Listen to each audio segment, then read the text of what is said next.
Okay, this is Moshe coming to you from Israel in the Galilee, and I'll try to put my computer glasses on, and let me get a little better set up here. I don't have enough brightness, so that's all I can get. Okay. Today is the 17th of January, 2024, Wednesday. It's 10:07 in the morning here in Israel. Israel Standard Time, Holy Land Time, whatever you want to call it. If you want to set a clock or a watch or something to Israel time, they generally don't show Israel time. Use Riyadh. Riyadh, Saudi Arabia is the same time as we are. Right now it's 57, we'll hit 62. It's going to be cloudy the whole day and night, not raining. So cloudy I can deal with. And then we start to see temperatures creeping up. Tomorrow we hit 66, then Friday 68, Saturday 69. And then it starts to drop back again next week, but I don't see much rain, except there's a 40% chance on Tuesday, but nothing, and then I see it again on Friday. We're still going to keep highs in the 60s, but it's nippy out there. It's not like New York in the 60s. You know, I walk around with a light jacket. I go outside here, I wear a thermal shirt, Carhartt. I wear a heavy-duty Carhartt sweatshirt, and then over that I put this fleece thing that's made by Azad, I have it a million years, on top of that, and then I wear a hat. And I wear lined jeans. And then I could sit outside for a few hours. It's way colder than 60s in places like New York or Florida or San Francisco. It's just really, it's damp and yucky. The weather in Israel for about 7 months of the year, as God has it set up now, is horrible weather. It's either too hot to be comfortable outside or too cold. It's just, you know, it's a very hard place to live. So okay, let me jump into the chat and do some housekeeping while people are coming in, before we get a lot of people in, and then people say, what's he doing, you know, why isn't he talking, let me get out of here, you know. So let me we got sound and picture, there we go with a Boca Tov, thank you. Okay. Offerings are going down again. I don't know why. Can't think of a good reason. Okay. Let me keep working on this so I get it done quickly. Got some good Bible studies today and a new way of doing spiritual warfare. I don't really think it's spiritual warfare, all right, but you'll see when I get into it.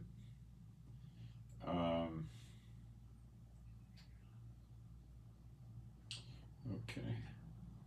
This is a necessary evil, I think, for me to do this. I can't set it up until I start the live stream. Is Yeshua Jehovah in the flesh? No. When everything's over, Yeshua turns everything over to Jehovah. And he calls Yeshua his firstborn son. So absolutely not.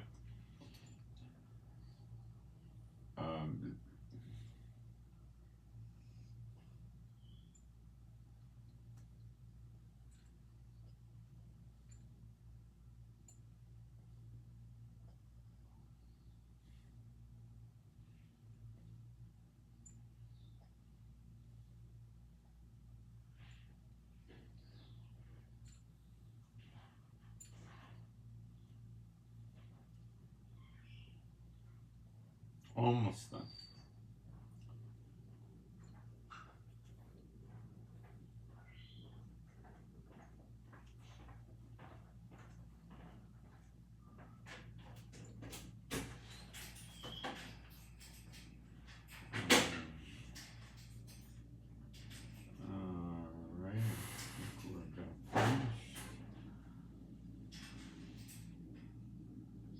Okay, it seems everything's working. All right, let's do our praise since we are a Bible-believing site. There is no God like Jehovah. There is no God like Jehovah. There is no God like Jehovah. There is no God like Jehovah. There is no God like Jehovah. There is no God like Jehovah. There is no God like Jehovah. There is no Messiah like Yeshua. There is no Messiah like Yeshua. There is no Messiah like Yeshua. There is no Messiah like Yeshua. There is no Messiah like Yeshua. There is no Messiah like Yeshua. There is no Messiah like Yeshua. Okay. So,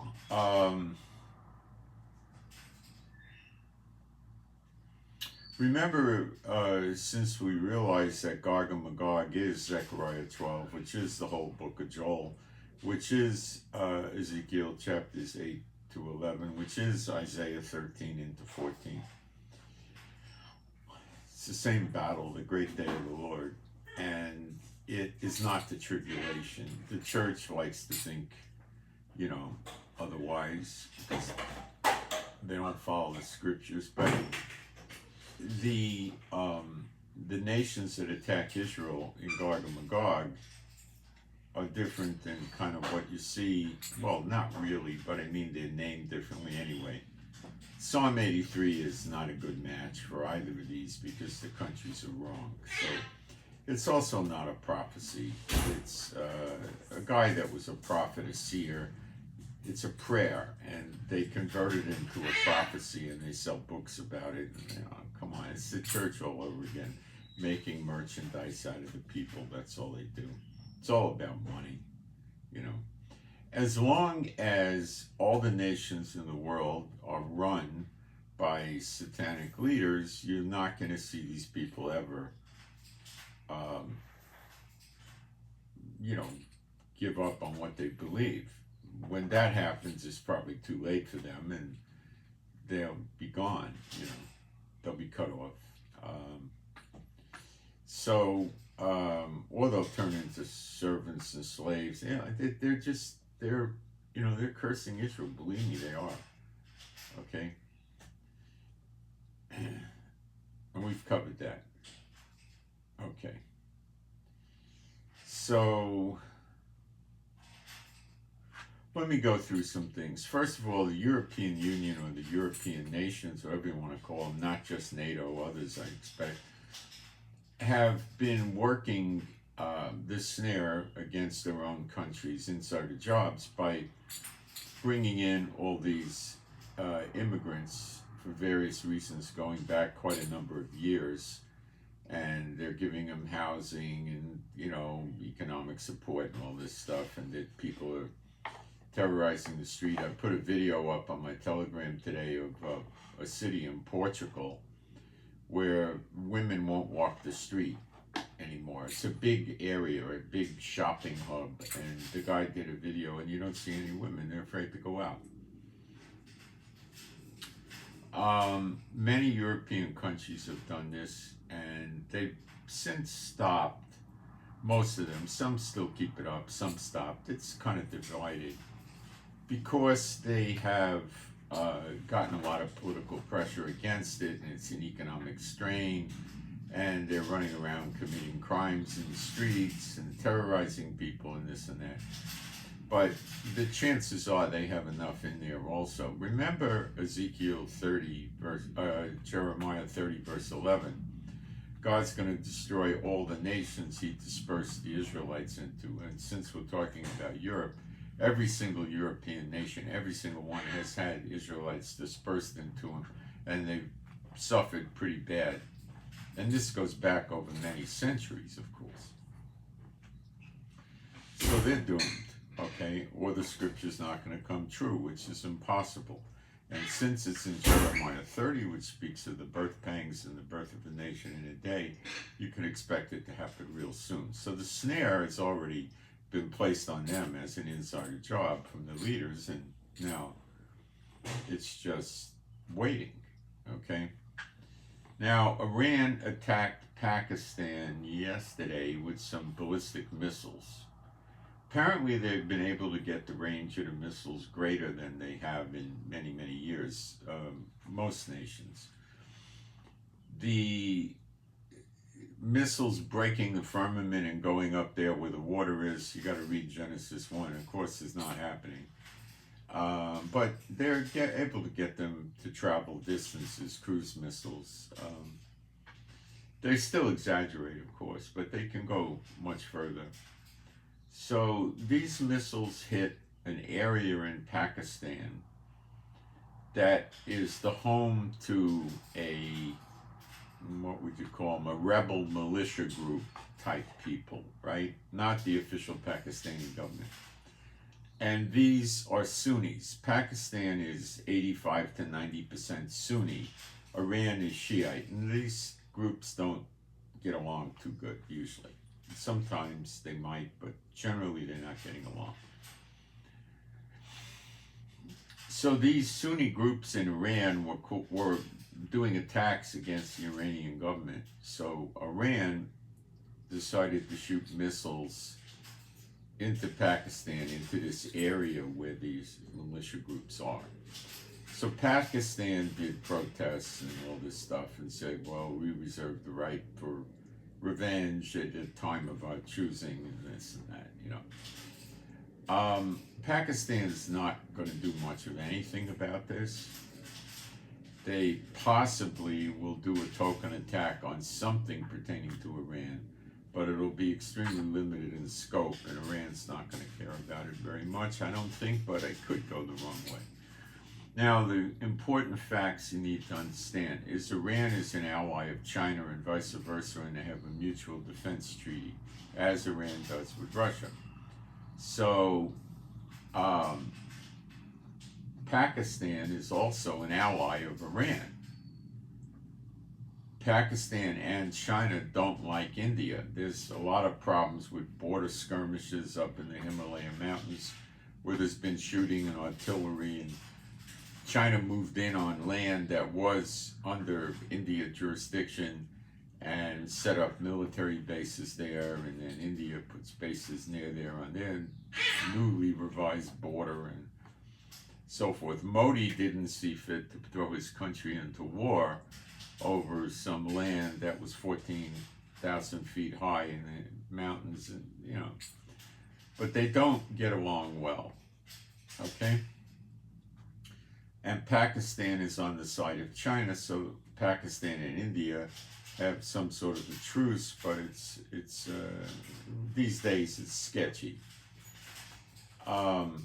I don't see any reason why Pakistan is going to attack Iran unless Iran keeps attacking Pakistan, which I doubt it might happen, but if Iran starts attacking the non-militia parts of Pakistan, of course Pakistan will be forced to respond. China has an ally relationship with Pakistan, and this will strain things between China and Iran. So I think China would get it to cut out real quick. I don't see it happening right now.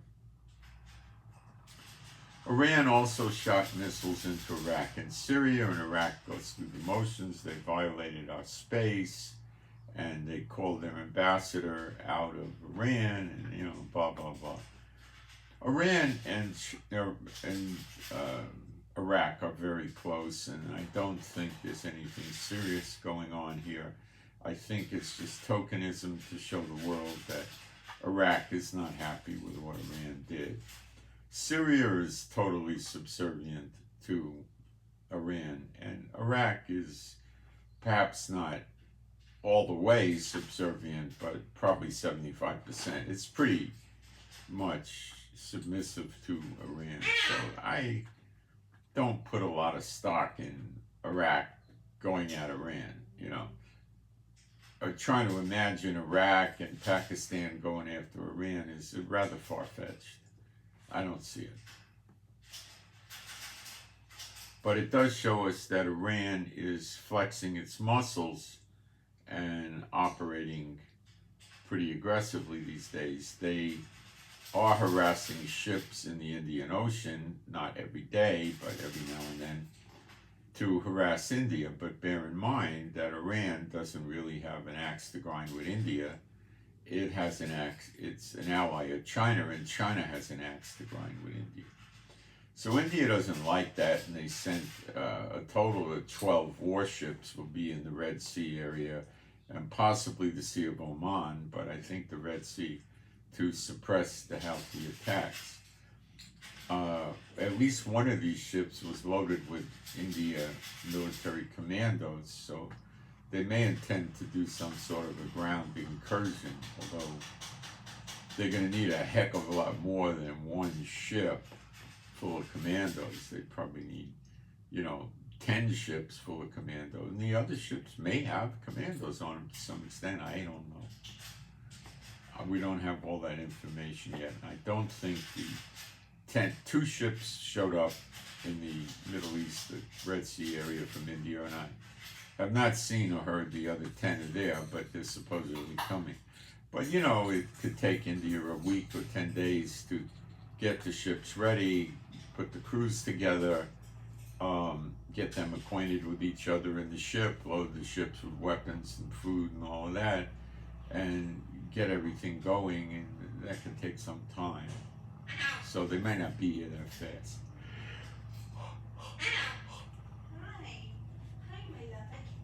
It's coming out, there was no Mossad headquarters in Iraq that got hit. They don't have a headquarters building in Iraq, but people aren't talking like that. They're just saying, no, it did hit the American consulate, which America seems to be denying, and apparently there was a bunch of damage as well.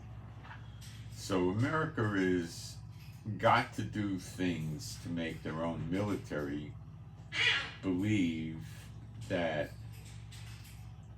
they're in the game, but because they don't want the American military overthrowing the government, they can't handle that.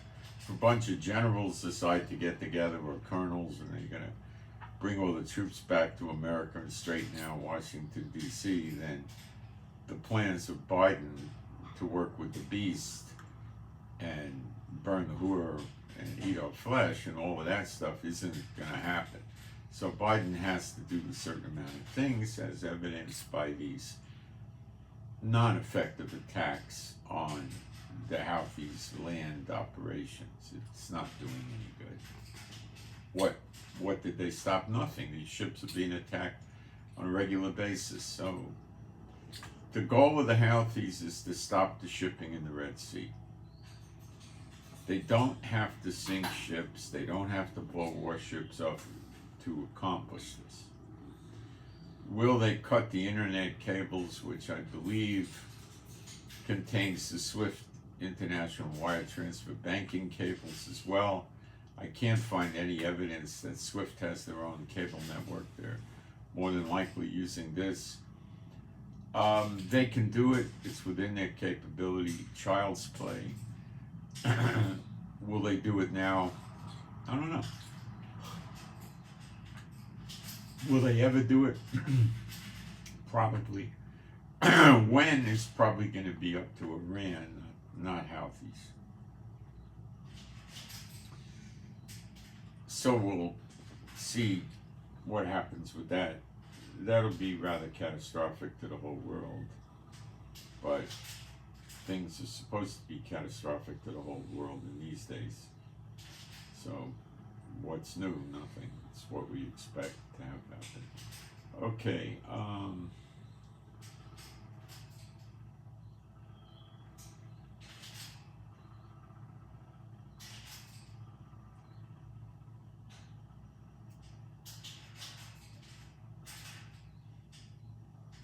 We have several prayer requests and toss requests. Let me go through some of these with you, okay? GB. Let me try to use more like police call signs. Gloria Bravo. GB, Gloria Bravo. GB, Gloria Bravo. Prayer for healing. DW, David Whiskey, DW, David Whiskey, toss. JN, Jack Nancy, JN, Jack Nancy. Healing, emotional, and physical for JN, Jack Nancy. Now this is a little bit different, and it's kind of a sign of what's to come later in the broadcast. Mike Foxtrot, MF. All right, now this is a complicated one. It's new to you guys, okay? If RC, Romeo Charlie, if RC has cursed MF, Mike Foxtrot, so we cry out to the Lord to curse RC if in fact RC was cursing MF. MF's not entirely sure, it's a suspicion. So we would cry out to the Lord to curse RC, who, if they are in fact cursing MF. We're going to get into a lot more of this later. Okay, those are the prayer requests. Let me delete them so I don't get confused. All right.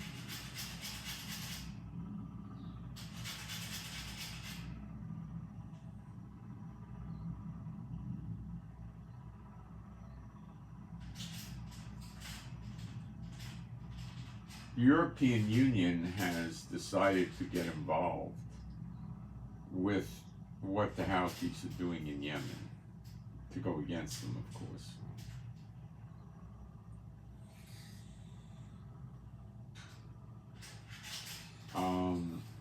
That's interesting. Now, many of these immigrants in Europe are like America, you know, like something like 70% military age males. So Europe has the same problem, and if they're going to get involved,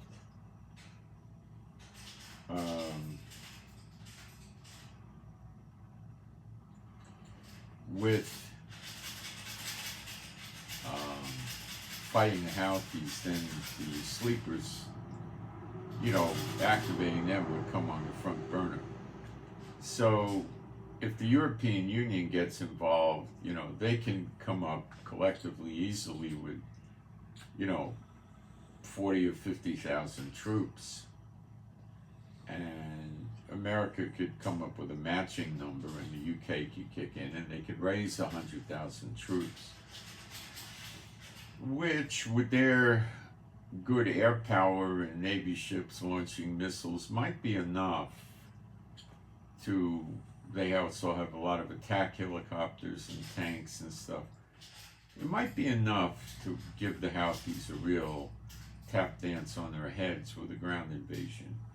Before they do a ground invasion, they're probably going to launch way over 1,000 or even 2,000 missiles into the Houthis.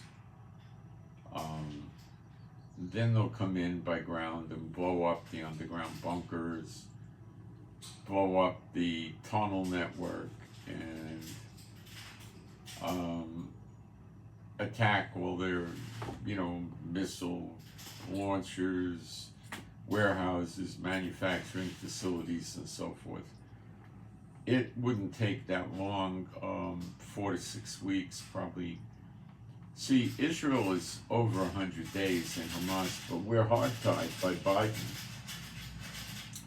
They're not hog-tied by Biden, and they can do it if they want to. Probably 4 to 6 weeks.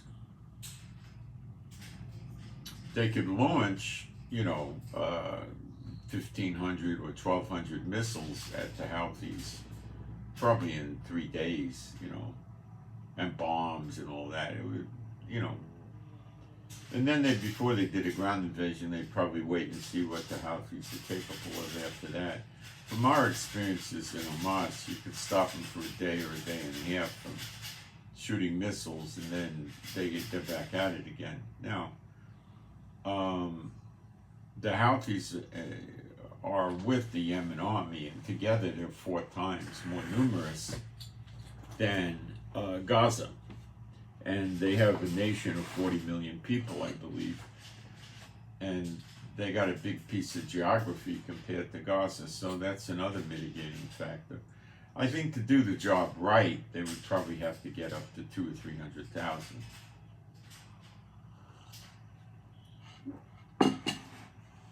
And probably something like 500 to 800 tanks, a few hundred armored personnel carriers, probably 100 helicopters, and they'd probably be utilizing 250 jets, off aircraft carriers, and so forth.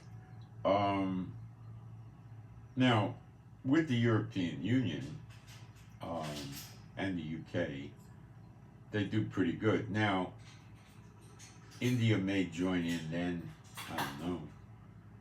There's other countries that are down there that don't want to submit under America. I think Italy is another one, and France is another one. So they might hook up with the European Union. Italy's in the EU, so is France. UK's not. They might hook up with the EU and then work in unity. And will America send 50,000 troops over there? I don't know. That would take them a good month to mobilize. But America moves slow. Will Egypt join in the fight? I don't think Egypt will ever join in that fight. They're afraid of the Muslim Brotherhood uprisings in their country. They won't join in. Will Pakistan join in? Probably not. What about Afghanistan? I doubt it. Afghanistan would love to attack Iran.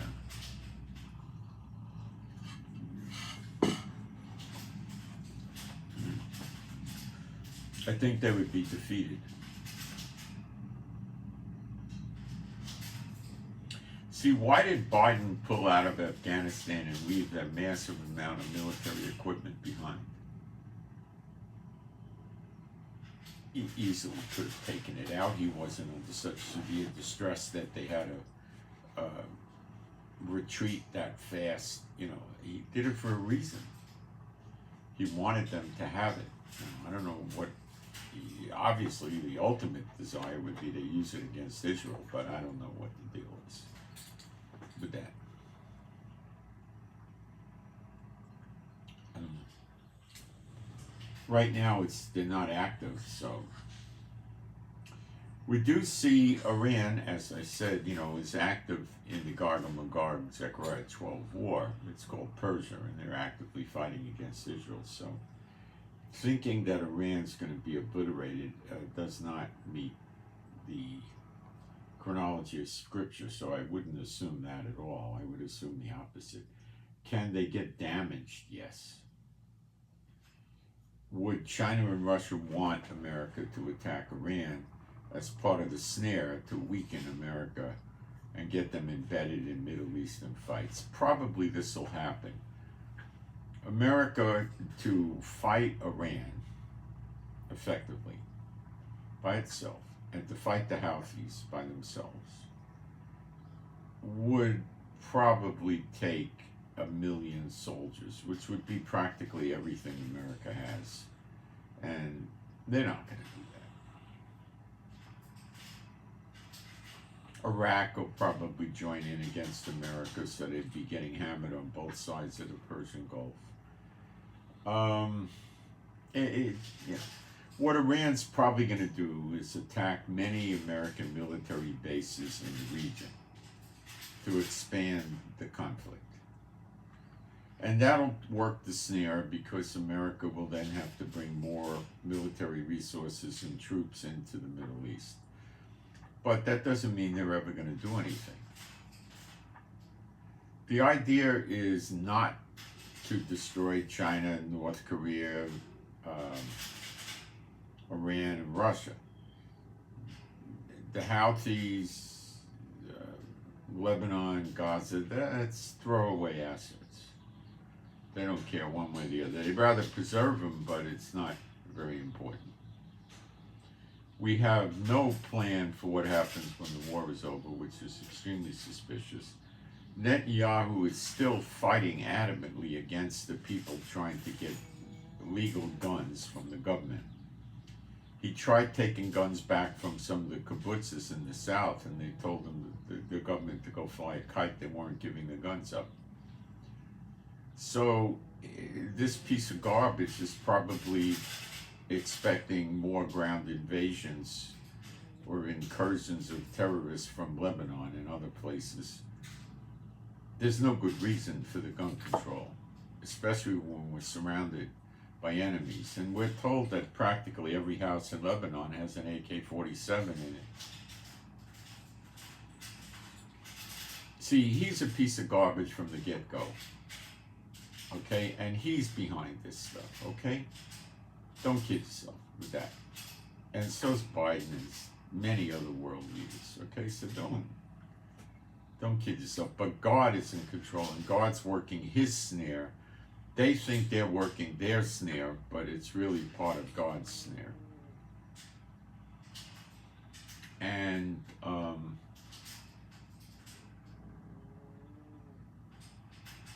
could you imagine when everything we're going through, that we got this mental midget running around telling the people, you know, he's suppressing them from getting legal guns? He should have long time ago given the surplus military weapons, which they never sell, to the civilians for free on loan or whatever.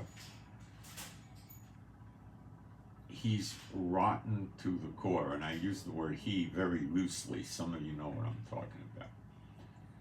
He's rotten to the core, okay? And the true enemy of God, you know. But God's using this. He's teaching Israelis a lesson about them governing themselves and appointing their own leaders. Before I forget, I want to give you an update, which is going to lead into, well, let me get there shortly. Let me go finish what I want to do.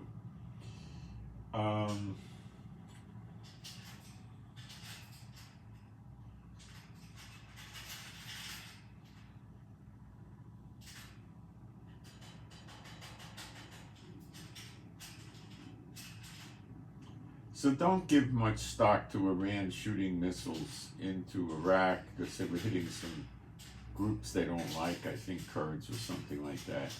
Nor put a lot of energy into what happened with them hitting in Pakistan. It was the same thing. And it's highly, highly unlikely to ever take off.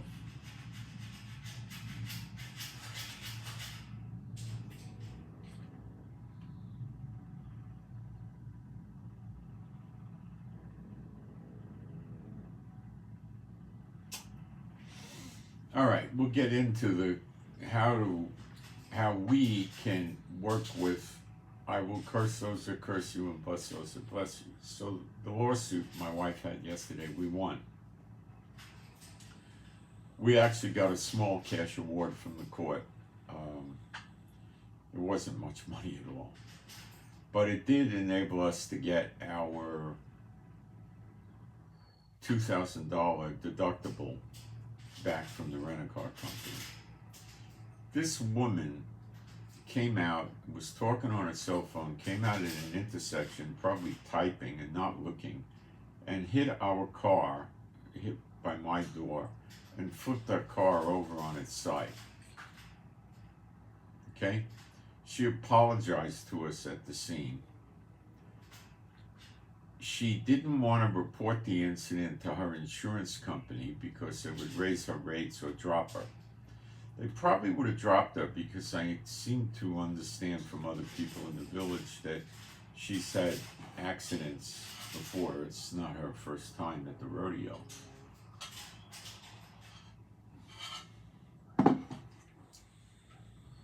And they say she drives around with the SMS and talking on the phone. They say talking on the phone while you're driving is more dangerous than driving drunk. Hard for me to believe, but what you can do is you can hang your phone on the dashboard or on a mirror inside or something like that. And you can, when you get a call, push a button and then talk to them on the speaker. I don't know if that's illegal. I think you're okay with that. They don't want you holding it and stuff and doing SMS or reading email or something, but that's very dangerous. That's worse than drunk. Or, well, it depends how drunk is, you know. You drink a liter of vodka and get in the car, man, that's, you know, suicide, you know. But somebody has 3 1-ounce shots of, you know, vodka or scotch, and their reflexes are dulled and everything like that, but they're not necessarily going to kill themselves. It's a very bad idea, you know, to drive drunk. In my day, when we grew up, drunk driving was just giving you a ticket. That was it. If we go back in the history of America with drugs and stuff, this is what you come up with. Someplace around the year 1918, the government passed narcotic control laws. Prior to that, you were able to walk into a drugstore and they had a display with little bottles of heroin pills. You could get opiate, you could get marijuana, you can get all this stuff over the counter. They had no problem with it. What happened is they were claiming there was a lot of people addicted to it, and I think there was. And the medical people didn't like it. The medical people then had just gotten their AMA together, and they probably had this law passed.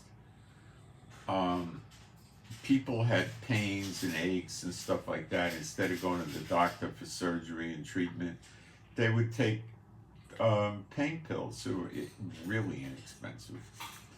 And they weren't using like oxycodone and hydrocodone. They didn't have those synthetic pieces of crap. They were getting basically the real stuff. They were getting heroin, which is made from opium. They were getting marijuana, which is marijuana. And they were getting other kinds of opiates, okay, including opium. And they would just buy it. There was no law against it. They probably had no law against driving under the influence of heroin because they were very few cars then, and they were immature in their driving laws. And, you know, maybe they did, but, you know, I know by the time you hit the mid-1920s or even the 30s, they were cracking down on driving violations, you know.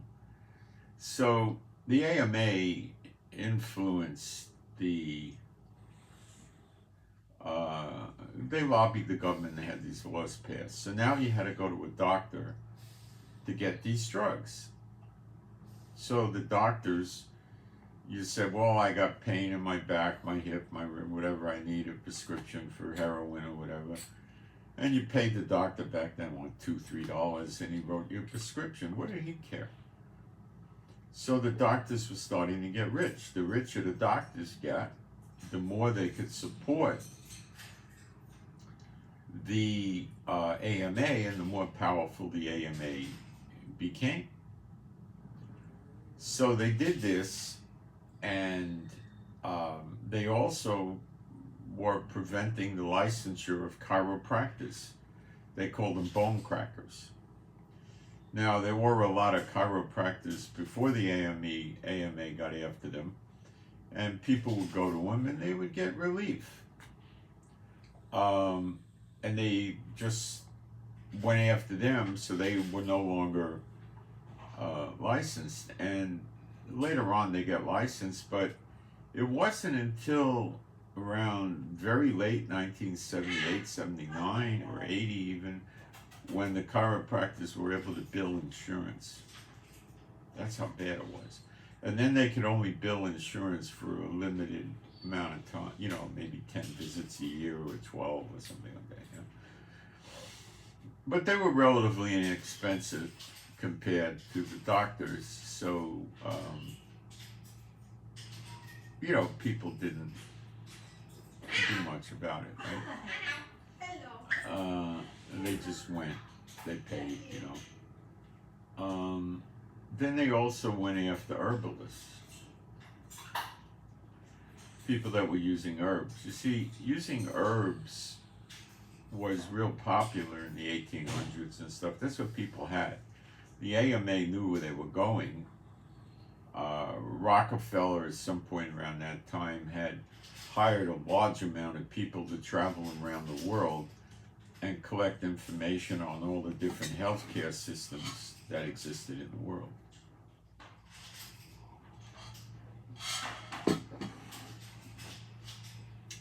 And he decided to go with pharmaceuticals.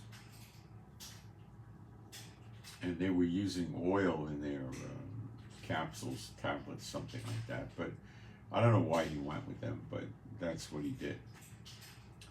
So they started taking control of the American medical system. Acupuncturists were generally not licensed, and they were only functioning in like San Francisco and New York, Chinatown, and Seattle had a Chinatown, places like that. And Chinese herbalists were functioning, but they were left alone because they were mostly working with the Asian community. And there were some non-Asians that were savvy to it that would go and get herbs and things like that in acupuncture, but it was so minimalistic, So they got, in the late around 1918, they passed, it was 2 different laws, and they really suppressed the ability for you to go to a doctor, or to go to a drugstore and just buy drugs. Coca-Cola originally was sold as a syrup,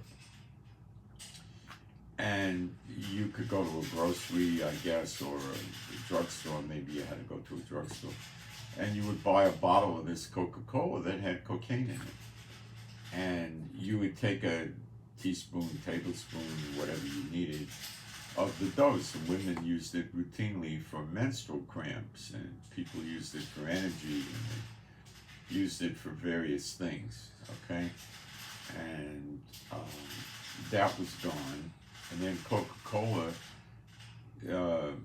having good marketing, rebounded out of that, and they put caffeine in it, which wouldn't give you anything for pain killing, and it wouldn't work with menstrual cramps or anything like that. But they were able to keep selling it as a beverage with good marketing, and they had the people convinced that it was a great, refreshing drink. Well, it is if as a kid, we used to use it when we were outside playing ball. It was hot, you'd go to the store and get a nice cold bottle of Coca-Cola, and it would refresh you. It had caffeine, it had sugar, it had liquid, and it would help with dehydration to a good extent, I guess, and you felt better when you drank your Coke, Few people went after 7-Up, which was caffeine-free, and they had Coke and they had Pepsi, which were different taste, but the same thing with the caffeine and the carbohydrates, sugars. It kind of refresh you, but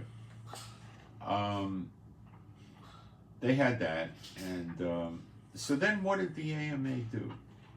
Who do you think started the prohibition? Who do you think did that? The churches, the women, or perhaps the AMA? Why? Because when the narcotics became difficult, first of all, it wasn't that difficult because there was many unscrupulous doctors that would just, wow, you got pain, I feel sorry for you, here's a prescription. You can't function in pain, so here. And then they could go, there was no cross databases, so they could go to 3 or 4 different doctors in their town or city and get prescriptions and go to different drugstores and keep themselves full of heroin and opium and marijuana and stuff like that. If you go to Google and you look at old medicine bottles, you'll see the ingredients in the medicines before these drug laws around 1918. And they were full of all sorts of stuff. They had ether in there. People they didn't really have antibiotics, so people didn't know how to use herbs. So when they called it the grip usually, or bad coughs or flu, they didn't have herbs to get out of it. They didn't have supplements. They didn't have antibiotics. They just had to ride it out. And that could take a long time. So they would take these pain medicines. I think I'm not a doctor and I don't really know, but the stuff that they had on the labels of the bottles would knock you out. They had Dilaudid, which was basically an opium. They had marijuana. They did put herbs in there too. They had several different herbs like cherry bark and stuff like that. They had herbs in there. And some people say marijuana is a healing herb, and they put all this stuff in there, and the people would drink it at night, and it would knock them out. I'm sure more so than taking codeine cough medicine, unless you drink a half a bottle, you know. So they would take it. Maybe they went to bed at 10 o'clock, and they probably slept through the whole night without waking up coughing because they were stoned.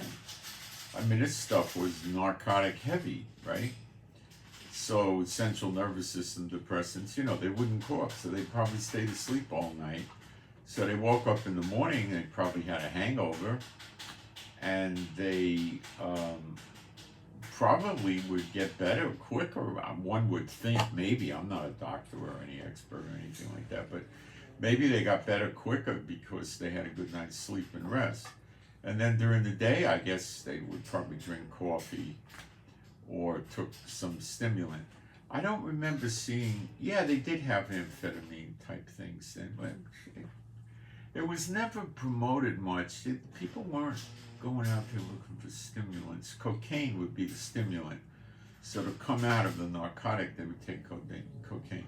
And they used to mix opiates with cocaine together before 1918, you know, so they wouldn't fall asleep. So during the day, if you were trying to kill, let's say, knee pain or finger pain or a tooth or whatever, right, you could get these medicines that had an opiate with cocaine in it, and it'd be a syrup typically, and you took it, and the cocaine would stimulate you, and the opiate would push you down, but you'd reach a balance so you could maintain functioning.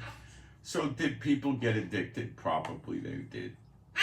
So then when they made it harder to get, and it became more expensive because now they were controlling the manufacture of these narcotics. You couldn't just go get it in a store. You had to get it in a licensed pharmacy, and it was getting controlled. So it was more expensive. And then you had to pay the doctor for prescriptions, and then the doctor would... I don't think they had any fear that a patient overdosed and anything would happen to them back then. I don't think there was any concern about that.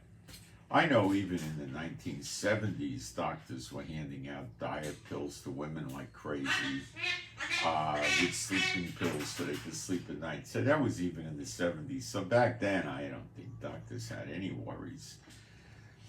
They might have had some ethics, you know. So then I expect, in my opinion, I don't have any evidence or proof, just as a speculation, that they pushed the agenda to get rid of alcohol. Because what happened is when the people can't medicate with the narcotics, they go to alcohol to self-medicate for anxiety, depression, you know, mental things, and for physical things. You know, it's like you see the old Western movies, the guy's got to pull a bullet out of the guy's arm or his leg, and he gives him a bottle of liquor and tells him to take a few gulps. But then, because it's Hollywood, he, you know, right after the guy gulps it, he pulls it out. Where in reality, what they probably would have done is give him the liquor, probably given him, like, you know, 3 shots or 4 shots or something like that, maybe 2, I don't know. And then they would have said, well, I'll be back in, you know, 10 minutes or 15 minutes, and give the alcohol time to work, you know. So they would come back, and then they would take the bullet out, and then it probably had some effect. I don't know how much, but it probably had some effect. They say that what made dentistry was cocaine. People were scared to go to the dentist. They would go when they needed an extraction or something like that. But, we're talking 1800s and early 1900s, when they had the cocaine, whatever that was, probably around 1900. They would promote it, and they would tell the people, here, we'll put the cocaine, and they didn't inject it. People would have freaked out. They rubbed it on their gums where the tooth was, right? They told them wait a few minutes, and they probably had to wait, I guess 5 to 10 minutes. And they really put it on, so it would numb that area for a while. And the drills that the dentists had were powered by foot pedals. So there were nothing like the dentist today with a high-speed drill. It just goes around, he gets right through where he wants to go. This was a slow, laborious process. So they probably applied cocaine during, the guy probably said, well, if you start feeling uncomfortable, let me know, I'll put more of the powder on there. So they probably would do that because they couldn't drill in that fast, right? And then they would numb it up again. And then there probably was more bleeding because today they use lidocaine mostly with epinephrine.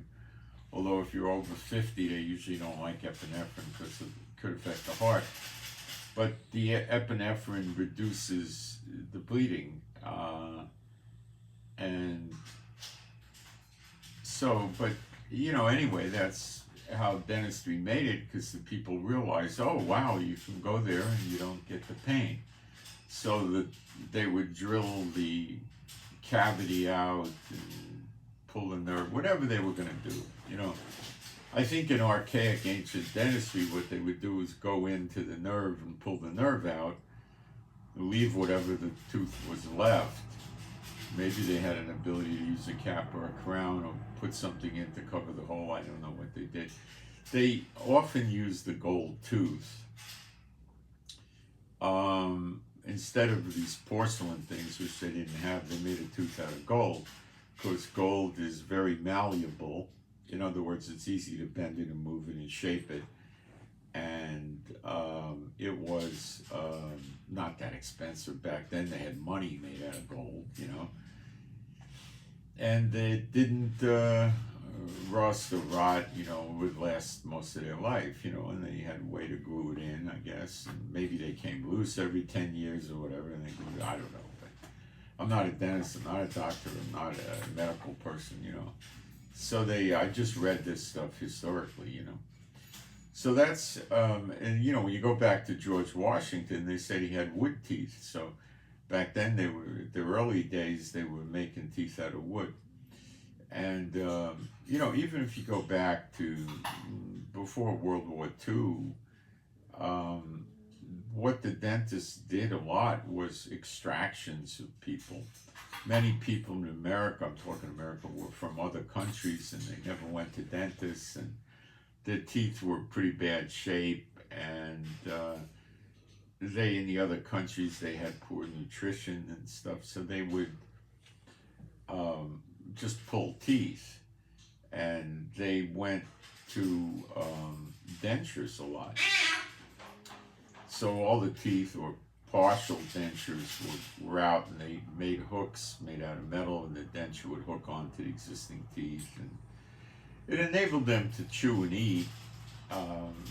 The test used to be, could they eat an apple, and most of them didn't have that technology then.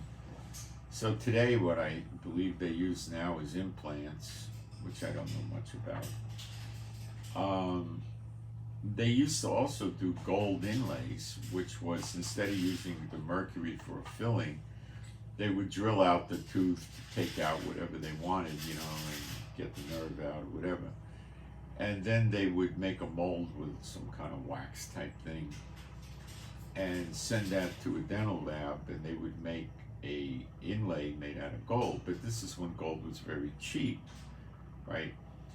And they would cement that inlay in, and those things would last, a lifetime. I mean, my father had them, my uncle had them. They last forever and ever, just about, But today it's prohibitive. The gold is too expensive, so they don't really use it. they came up with their that mercury silver colored metal or something like that.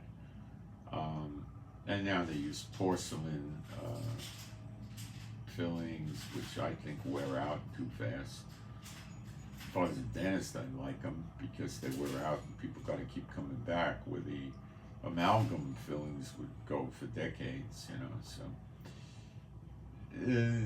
that's what made dentistry, is the ability to use cocaine to numb the teeth so they didn't feel the pain. Remember, they're drilling. They'd have a kid sit in the office pushing pedals, or the dentist himself would do it while he's drilling.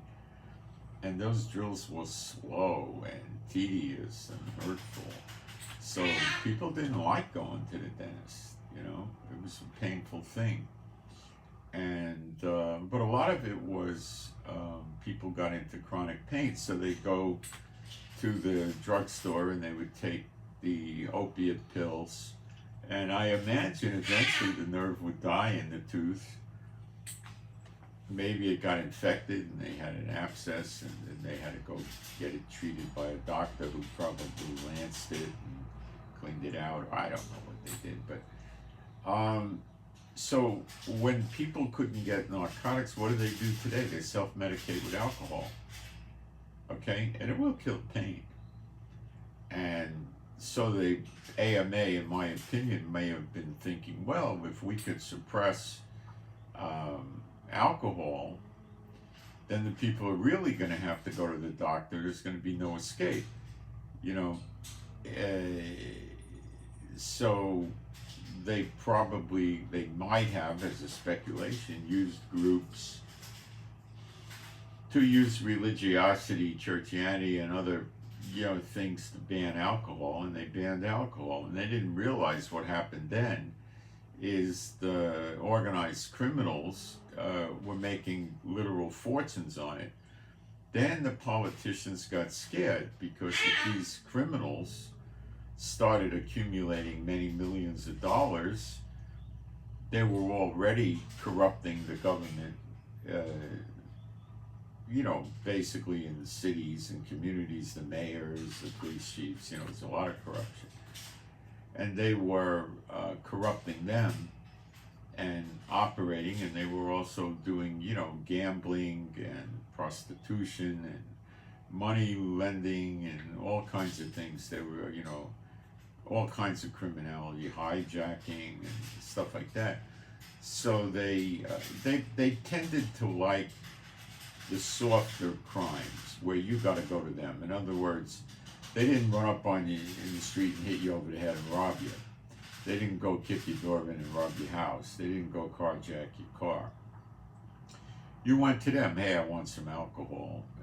Hey, I want some prostitution. Hey, I want to gamble. Hey, I lost money gambling. Loan me some money. This is how they operate. Okay, they sucked you in, so you had to come to them. They're S-bots. They're really good. So they were getting so rich, the government got scared of them, and then they repealed the prohibition. To this day, you can still. So narcotics are tightly controlled, but you can go get all the alcohol you want, which is odd, isn't it? It makes you wonder what really is going on. I mean, it's just as damaging, I think, as any other drug. I'm going to be right back. Take a fast break. Anyway, I'll be right back. Yeah. Now, how do I get out, Chief?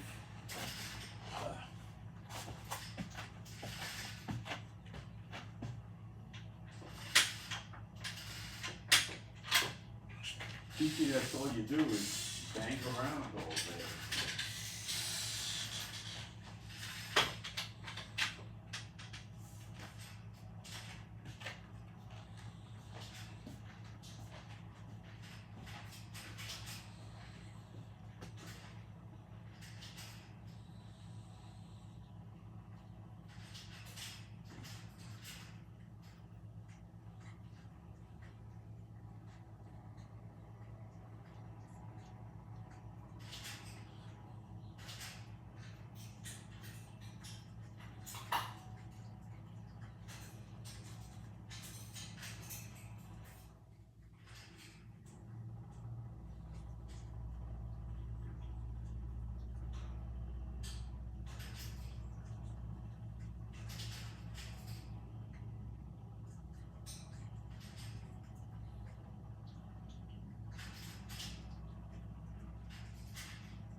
Okay. Did I close this?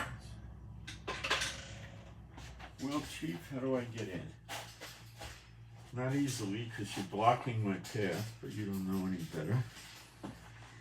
Alright. So, let's get into it.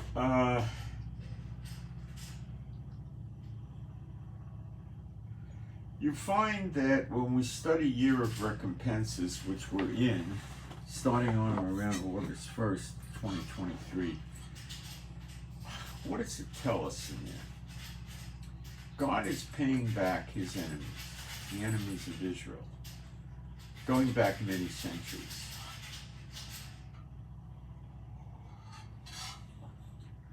To 70 AD. Or perhaps earlier, 63 AD, I don't know when it started.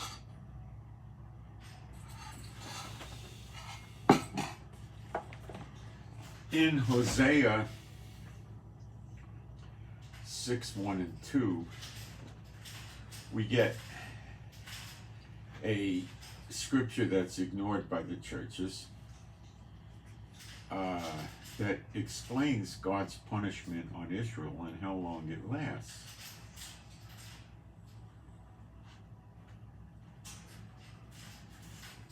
Hosea 6:1, come and let us return unto Jehovah, for he hath torn and he will heal.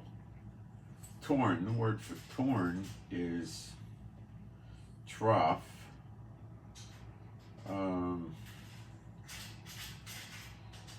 What's a good English for this?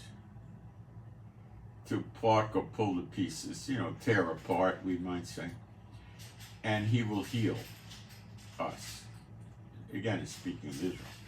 Now, if you're a believer in Yeshua HaMashiach, you're obviously in Israel. He calls you his brethren and all that. So, if you're still stuck, you're in the church, not Israel. You got to wake up on that one. Okay. He will heal us. He had smitten. And the word for smitten is nakah, which is, in English, what do you call it? Strike. I'll smite you, I'll strike you, I guess you would say strike. And he will bind us up. That's bandage us up, like kibosh. There's an English kibosh, but that's not what this is. Bind you up with bandages and stuff like that.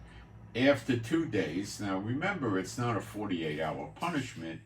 It's 1,000 years is like a day unto the Lord. It's a 2,000-year punishment. Will he revive us? Now, the word for revive is chaya, which means to bring to life. Well, that's the eternal life, but I'm not going to get into that in this Bible study.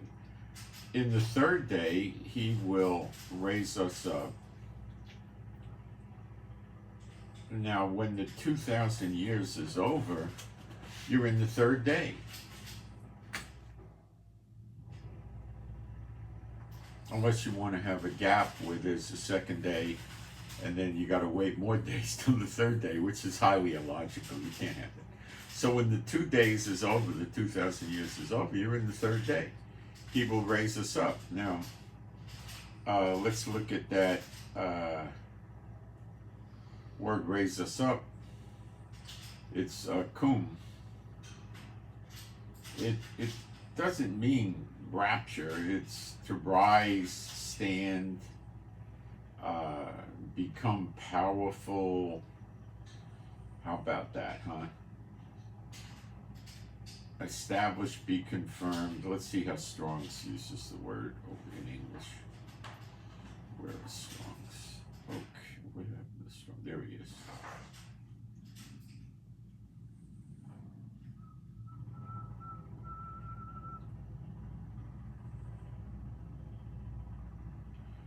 Strong says the word would mean abide, accomplish, be clearer, confirm, continue, decree, he doesn't know what to do with the word. He gives you like 30 different meanings. Okay? So raise us up doesn't necessarily mean raise us up. Let me see if I can get other. Could mean stand up, and you know, don't think rapture. That's not it. And we shall live, and the word for live is chaya. Again, it's life or live in His sight.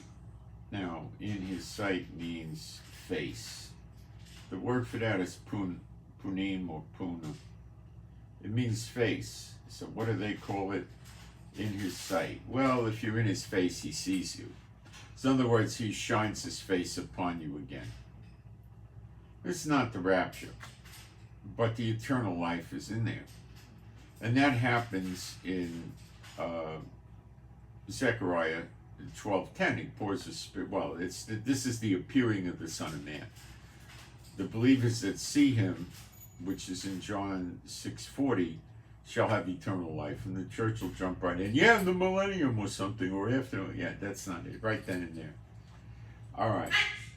So this is the duration of the punishment on Israel. Now, let me jump into the chat very fast. See if I'm getting anything I'm dealing with. I don't think so.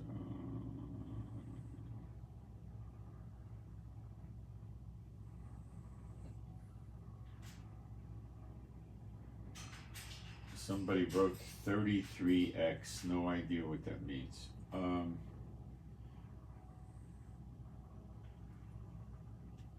Somebody put John 1:1-8. I'll take a quick look and see what this is.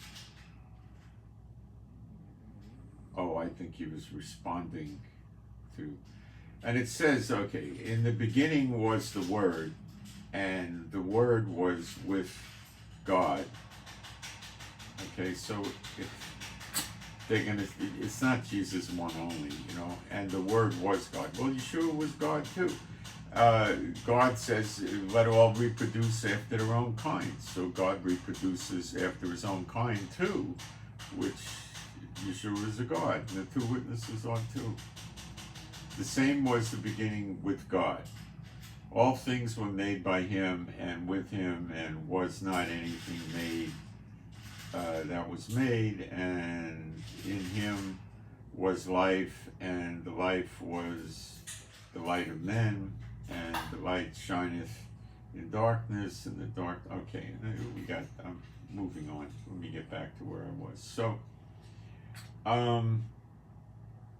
So in Recompenses, He pays their enemies back, not just for what happened in the past, but for what they're currently doing. Look at Hamas and Gaza. Okay? All right. Now, Lebanon's about to get it, and so will the Houthis. From somebody, they're going to get it. All right? Now, let's understand that there's a carryover from the year of recompenses, how He deals with our enemies, into the year of redemption, how He deals with our enemies. And we need to look at this. Okay, so they're very easy scriptures to understand. Genesis 12:3, we'll start right there. When I'm finished, you're going to really like this, okay? I will bless them that bless thee, and curse him that curses thee, and in thee shall all the families of the earth be blessed. Okay, so He says He's going to bless those that bless Abraham, and curse those that curse. Now, these are the promises, and the scripture says the promises were made to Abraham and his seed, not seed of many, seed of one. That's Yeshua. So if you're in Yeshua, the promises of Abraham should include you, not just the land grant. This too. This is a promise that God tells Abraham. And I'll show you, it's throughout all the scriptures in general, not just specifically for one guy named Abraham. Or two guys, one named Abraham and one named Yeshua HaMashiach. It doesn't work that way, and I'll show you. So, now how could God enforce this or do this during the 2,000-year punishment of Israel? Well, he couldn't. Because then there wouldn't be a punishment. Now we need to get into a few scriptures to this effect.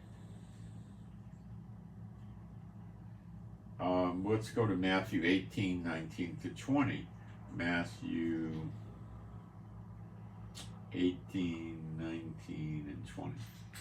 Again I say unto you, that if two of you shall agree on earth as touching anything that they shall ask, it shall be done to them of my Father which is in heaven. For where two or three are gathered together in my name, there am I in the midst of them. Now, this is out of sequence of my Bible study, but I'll jump into it. What I'm proposing we do is if somebody's being attacked by some espot or some evil person who's not an espot for no good reason. Now, it can't be that you went and broke the windows in the house and they come back and did something to you. That wouldn't be relevant. They just start taking advantage of you, right? Now we're in recompenses, headed into redemption. You can cry out to the Lord that they're cursing you for no reason and ask the Lord to curse them. Now, God says you curse not. You don't curse yourself. You don't take revenge. He does. But there's no prohibition against you crying out to him. It's throughout the scriptures he says, well, if you do this and he cries out to me, I'm going to take up his cause, and stuff like that. So you cry out to him. But let's do it as a group. So if you're being wronged by somebody, we'll put it up like a prayer request or a TORS request. It'll take the form of, AB is cursing FG. Well, let's ask the Lord to curse AB, who is cursing this believer. Now, if you're not a true believer, nothing's going to happen. Okay? If the person was not cursing the person who thinks they were being cursed by them, I don't believe anything would happen either. And I don't believe in violating scripture, and I think this is a great way of spiritual warfare. Now, why did this all of a sudden come up? I couldn't understand why we got into this lawsuit where this woman T-boned us, flipped our car over, said she was sorry, and now all of a sudden she wants to sue us and get, I think she was asking for about $10,000. It was a small claims court limit. She lost horribly. The rent-a-car company won. They told my wife that they usually never win because this court and this judge usually protects the little guy. She was lying in court, making mistakes, screaming, yelling, animated, behaving poorly. She brought somebody with her to the court who was friendly with the judge. Not a lawyer, just somebody to show the judge she had corruption protection. They call it protexia. It didn't work. So the rental-car company was shocked that they actually won. And they intend to go after her to replace the car. So she's getting cursed. This is a big, I'd say at least $25,000. Now they might be able to go after her not only for the price of the car, but for the 6 years where they had to wait to get decisions and they couldn't rent the car out, and they'll probably ask for the profits as well. Now, she can go to her insurance company and they won't pay for the loss of profits and the legal fees, but they'll pay for this. The insurance company is going to go after her in the real courts. I don't think it'll ever come to trial because prophetic time is too short, but she's sure bummed out about it. And I couldn't understand why she was suing us. I mean, what did we do? We didn't even sue her for damages after she wronged us. You know, I didn't come. You know, we didn't. I mean, why was this dropping on our head? I couldn't understand. 6 years later, and it came to pass that I understood what he was doing. He was waking me up to this because I never figured this out. Sorry about that. But we can use this now. Before the case came to trial, I cried out to the Lord like I'm telling you to. Do I think this woman was an S-spot? 50-50. I never knew her enough, but I think she's just greedy, covetous, evil, and she sees us as not Israelis that lived here our whole life, and she thought she could get over on us and take advantage of us, and that's what she was trying to do. All because she didn't want her insurance rates to go up, or possibly they might have dropped her insurance. I don't know. I have no idea. But could you imagine? She tried to get $10,000 out of us for an accident that she caused, that she knows she caused. She was in court lying about what happened. And she did, and her stories weren't matching, you know, and she did this just to not have to pay increased insurance premiums.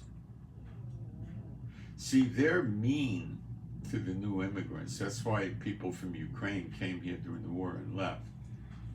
That's why 2/3 get cut off. That's why it's very hard to live here. They see new immigrants that come to Israel, which are Jews, of course, as victims, potential victims, people for them to fleece and take advantage of. Mm-hmm.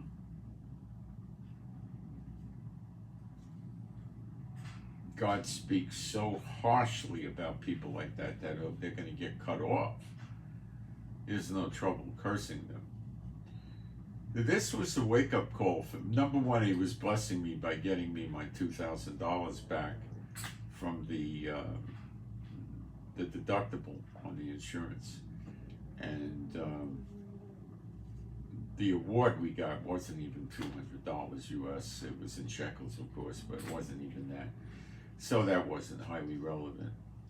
And the person that works for the rent-a-car company said that they're going to make sure they collect the 500, you know, the small amount of money for us. They're going to collect it for us to make sure we get it, because I didn't know exactly how to enforce it. I would have to go to a lawyer, and you got to go to the collection agency of the government, and they would enforce it. But the rent-a-car company has lawyers working there, and they'll do it.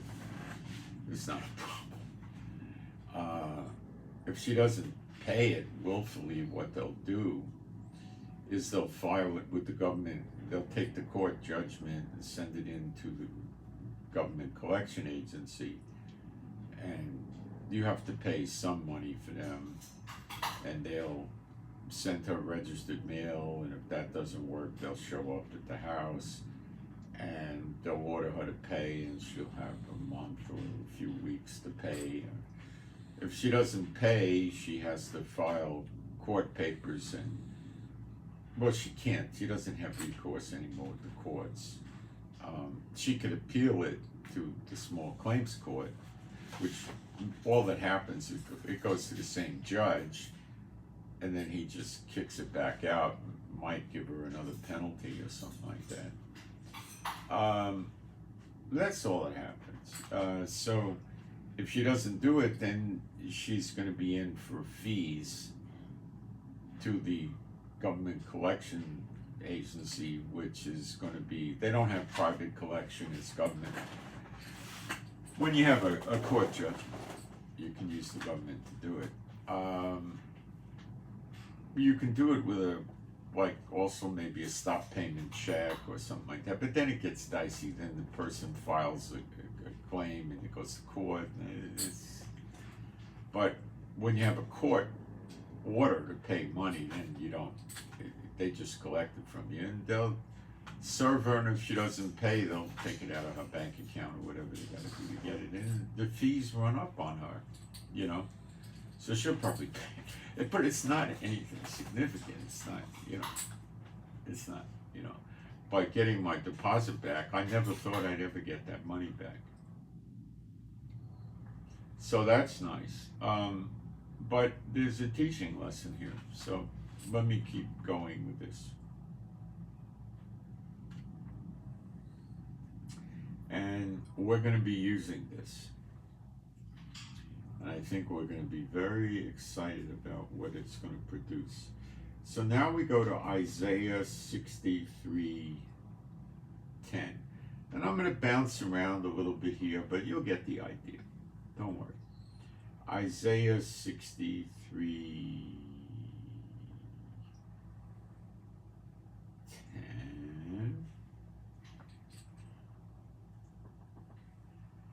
But they rebelled and vexed his. Sorry, it got cut off. Sorry. Okay. Isaiah 63.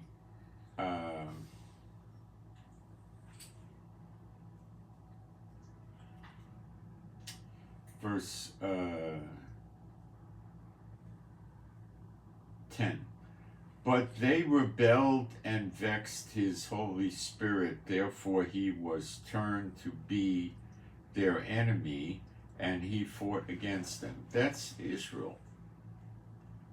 So he couldn't be cursing their enemies or curse them, because he's fighting against them as an enemy, and he's not sending, necessarily sending angels down to kill them, or fire and brimstone. He was using enemies against them. Okay? Let's continue. Jeremiah 30, verse 14.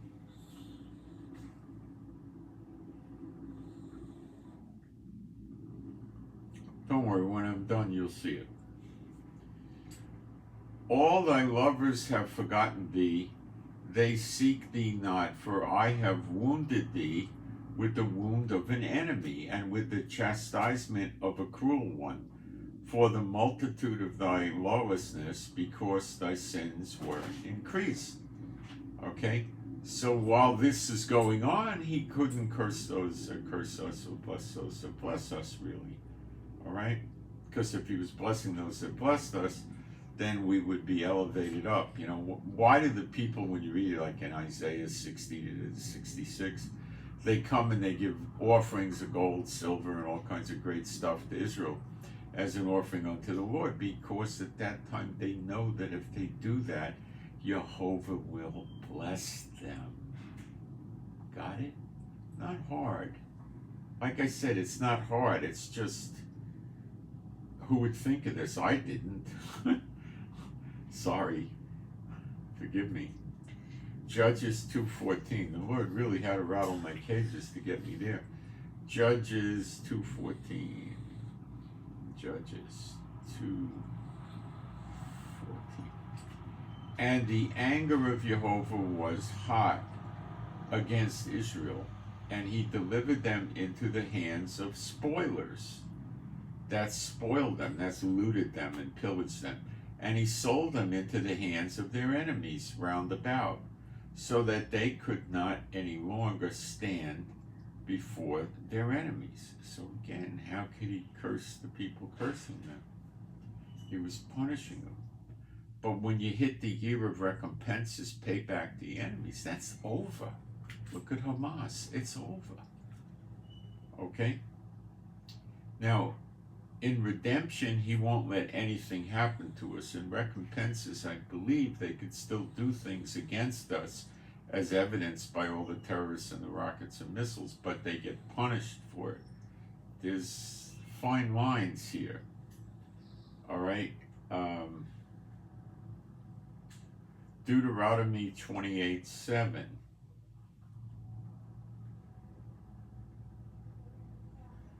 You can ask questions in the chat or email me if you want. My email's in the chat too. If you want to ask the question privately, I'll check email in a few moments. Jehovah shall cause thy enemies that rise up against thee to be smitten before thy face. They shall come out against thee one way, and flee before thee 7 ways. Let's see how Hamas ends up in Gaza.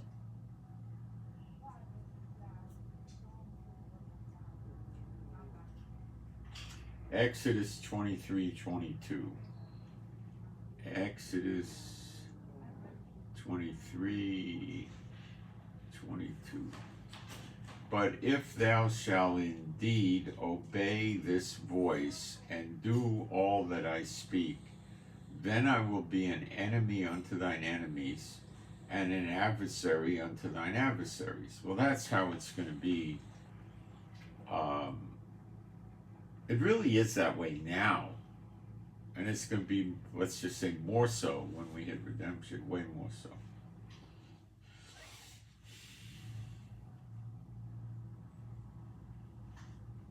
Romans 12:10. It's in the New Testament too.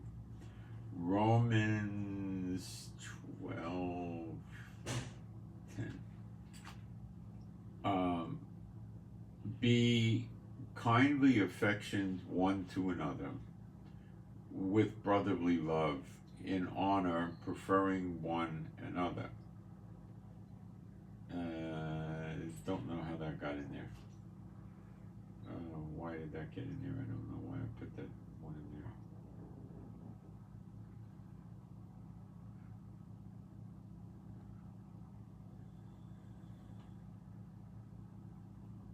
there. Verse 20 is what I wanted. Therefore, if thine enemy hunger, feed him. If he thirst, give him drink. For in so doing, thou shalt heap coals of fire on his head. Now that's why Netanyahu has been forced by Biden to let humanitarian aid come in to Israel, but Israel does not provide the actual physical humanitarian aid. Netanyahu knows the scriptures. He knows evil, and he doesn't want to do that because he wants to use Hamas as his snare on Israel. So we don't give him that. Now, we do give him electricity, and we used to give him gas. I don't think we do anymore. So that has some applicability, but not much, I don't think. So the other nations are the ones that give him the food and the water, not us. But we do give him, we used to give him water and electricity, but I don't think it's working anymore. The electricity, I think, does somewhat, I don't know. But anyway,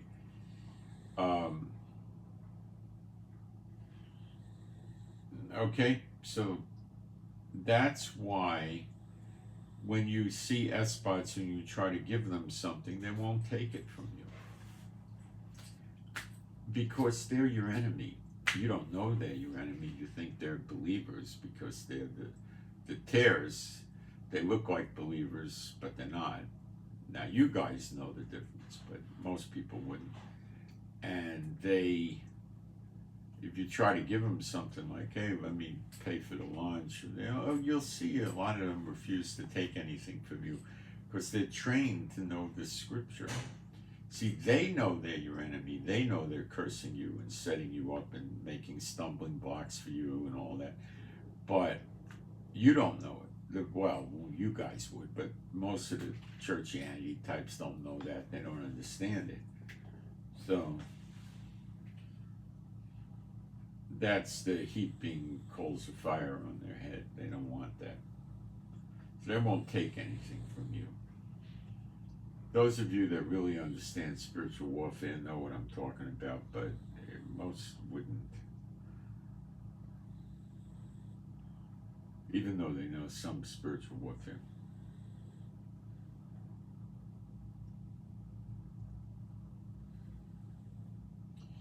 Proverbs 20:22.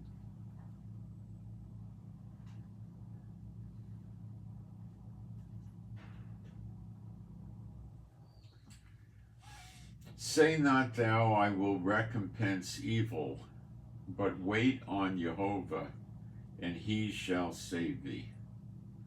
So we're not handing the evil back now. We're asking Jehovah to do it. Revenge belongs to him. You could certainly cry out to him against people. Proverbs 24:17. And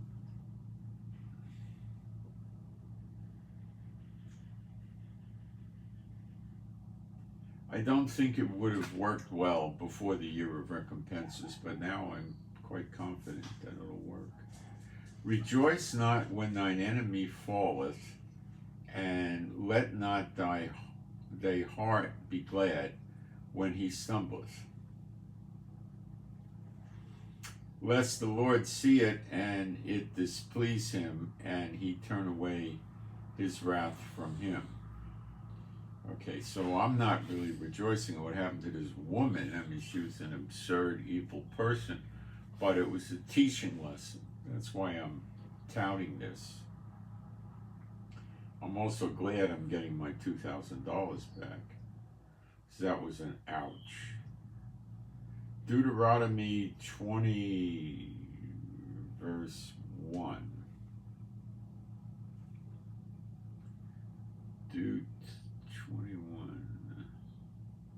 20, verse 1.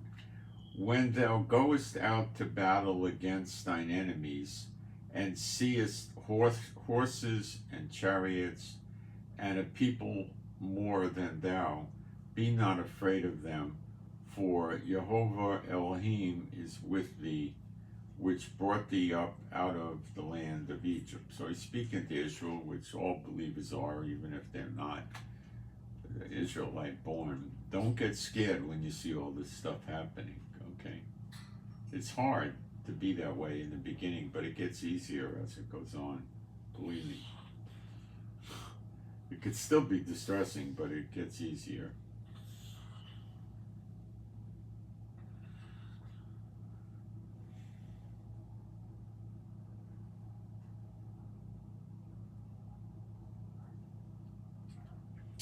Proverbs 25:21. If thy enemy be hungry, give him bread to eat, and if he be thirsty, give him water to drink. See, Israel's not doing that to the Gazans. The Arabs are doing it, and they're just making Israel let it get in.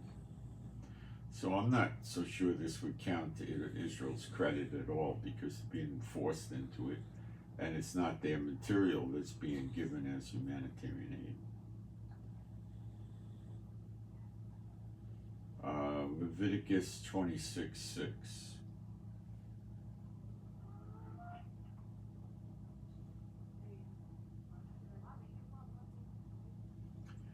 And I will give peace in the land, and you shall lie down, and none shall make you afraid, and I will rid evil beasts out of the land, neither shall the sword go through your land.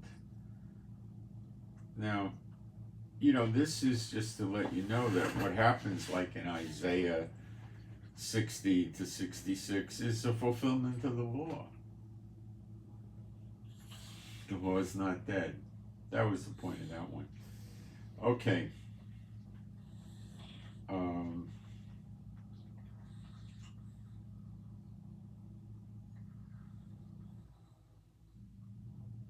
Exodus 23:27.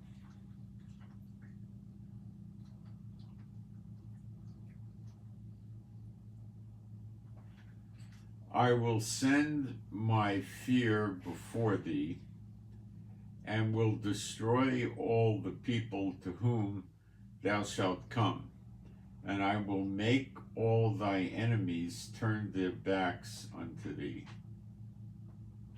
And I will send hornets before thee, which shall drive out the Hivite, the Canaanite, the Hittite from before thee. Okay, that's kind of specific to the olden days when they were taking the land, but could apply again. All right.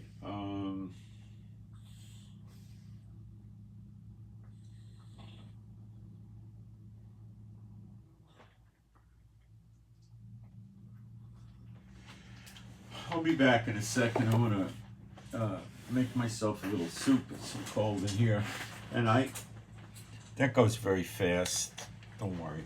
But my hands are so cold, I'm having trouble with the computer a little bit. I'll be right back.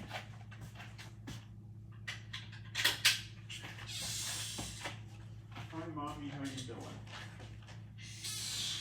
What's on your agenda today? Same old, huh? Thanks, sweetheart. How you doing?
might be over by the time another pair get here.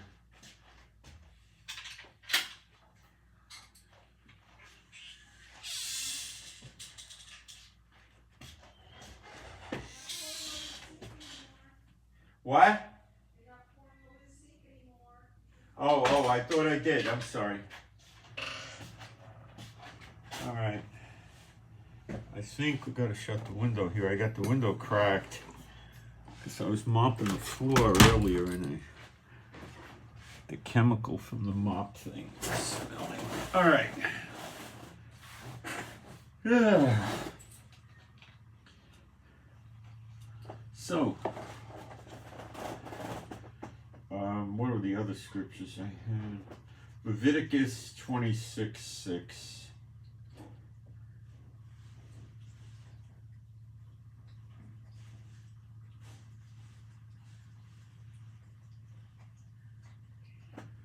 And I will give peace in the land, and you shall lie down, and none shall make you afraid.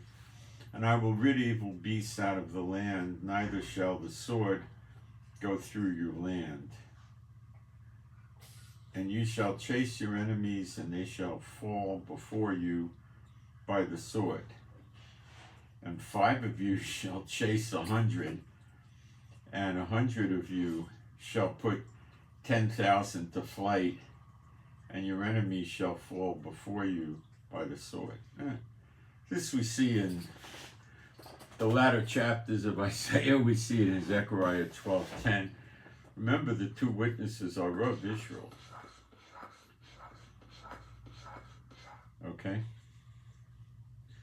They have to be.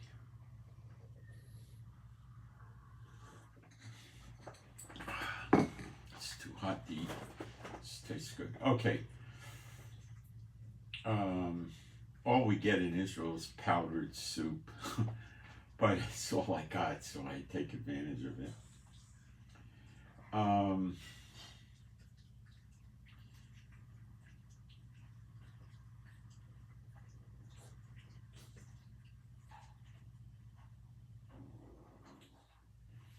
Let's see, we got Exodus 23:27. See, it's the law being fulfilled when you read these end times things. That's why I'm bringing a lot of this out. I will send my fear before thee, and will destroy all the people to whom thou shalt come, and I will break all thine enemies. I will make all thy enemies turn their back unto thee, and I will send hornets. I think we covered that. Okay, let's go forward. Looking at the chat. Oh, not that many people want to be in the chat. See, they don't believe any of this stuff.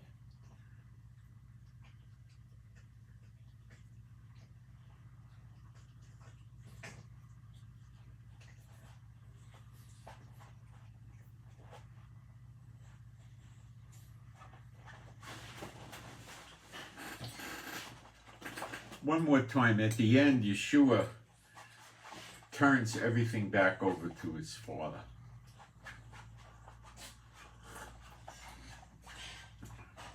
Okay? He's referred to as his firstborn son. He's not referred to as himself. So, these are just insane doctrines the church came up with to deceive people.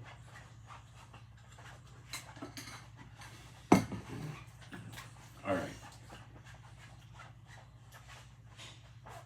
Psalm 37:40.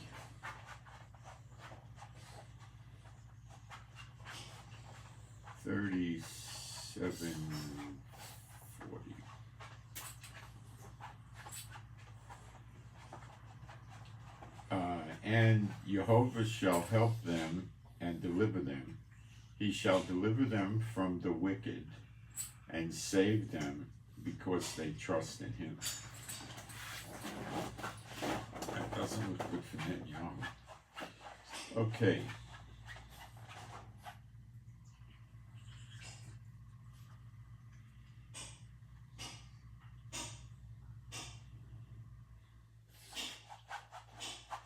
So what we will do is, if any of you feel you're being wronged by somebody, now it has to be that you didn't do anything to them. They're just trying to take advantage of you because of their hatred, because you're a believer and stuff like that. You can cry out without me, without everybody else, to the Lord. And say they're cursing you, explain, and ask him to curse them. B'Shem Yeshua HaMashiach. Now the churches have had us trained to stay away from that with fear and all this other stuff, you know. When you toss the demons out of these idiots, they don't pay a bad price, the demons do, and then eventually the demon comes back with 7 more, or another demon comes, or both, or whatever. So the demons keep them content, so they don't defect and serve God. They keep them in the snare. So they don't lose their house or anything like that when they try to take your house away, you know. But you can get the demons. But now you can go further. Of course, you could still go after the demons, and why not?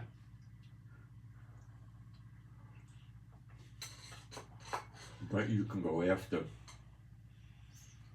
them through the Lord. Or how could we be, if this didn't apply, how could we be in the year of recompenses where he pays back the enemies?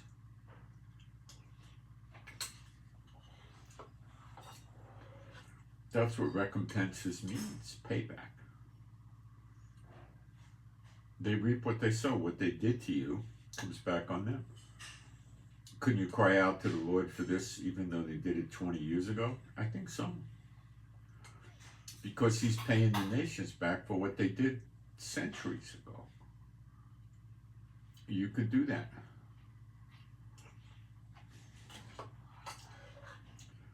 Now you could compound it, because with 2 or more, you know, agree, he'll do it. So that's where we come in with the chat, or sending me emails, and we ask the others to do it. Not many are going to do it, but a bunch will. Very few people here cast demons. And very few are going to do this because, are they really believers? I don't know, but they're afraid. They shouldn't be. I try to set a role model over the many years of just blatantly attacking the unclean spirits and Satan and showing you, you know, look, you have nothing to be afraid of. But it doesn't necessarily work with everybody.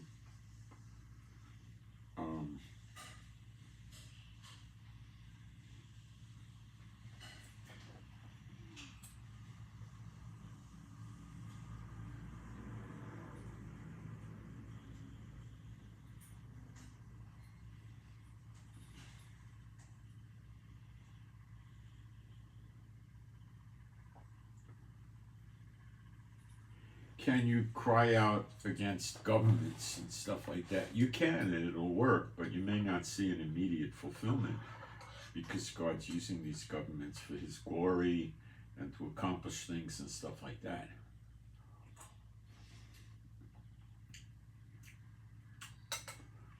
But I think with individuals, he'll do it.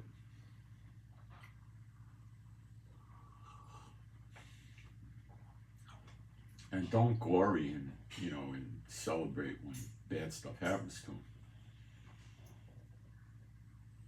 But I believe they'll suffer the wrath of the Lord if you cry out to him. Or maybe you don't even have to cry out to him, but why not cry out to him?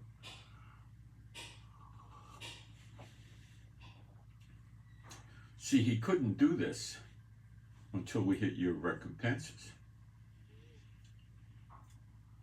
Because you're a believer, you're in Israel, and then you have to get treated.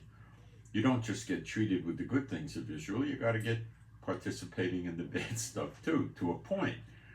But not as much as the Israelite sinners. You're not an Israelite sinner, you're an Israelite that's walking with the Lord. Difference.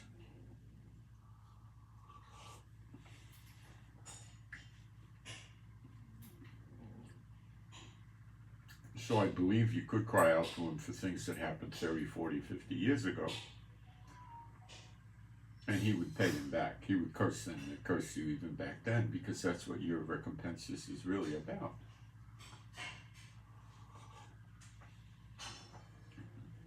And the reason they went after you for no reason is because they're trying to make kudos with the unclean spirits by attacking believers and punishing believers for no reason other than the fact that they're believers. They want to show Satan how they're not afraid of God and all this moronicy, right?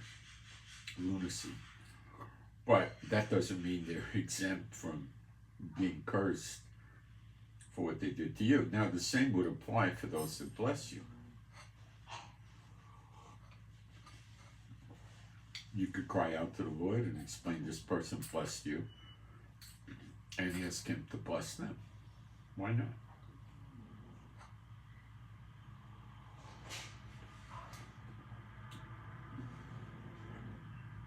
The promises were made not just to Abraham, but Abraham and his seed, not seeds of many, but seed of one, which is Yeshua. And if you're in Yeshua, the promises apply to you.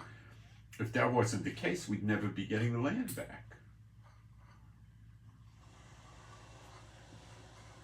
If you believe you're going to be living in the land because you're in Yeshua, which means you're in Israel, then this too is true. It's the same logic.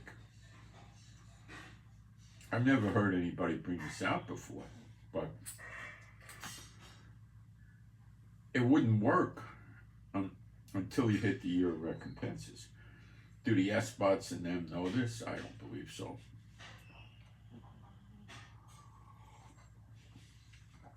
Will they understand it? No, they're not of faith, they're of sight. They walk by sight and feeling, but by sight and what they hear, they don't go by faith. So they won't realize it until it starts happening, then they'll realize it. And what kind of recourse do they have when that happens? Nothing.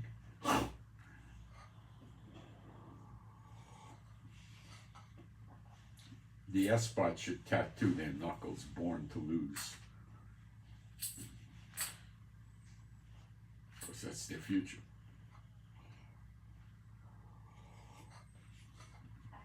They put you in snares with the churches and whatnot, and they don't understand they're in a snare. You don't know you're in a snare until you try to get out.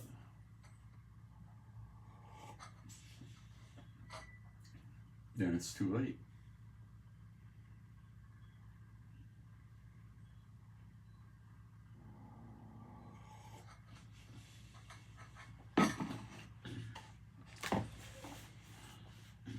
All right.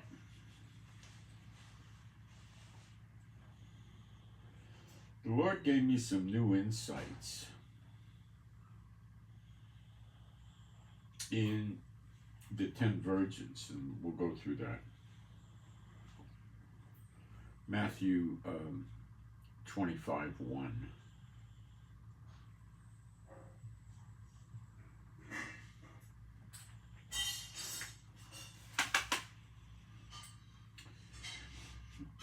Then shall the kingdom of heaven, it's the reign of heaven, the basilia, the power of heaven. It's not going up to live in the third heaven.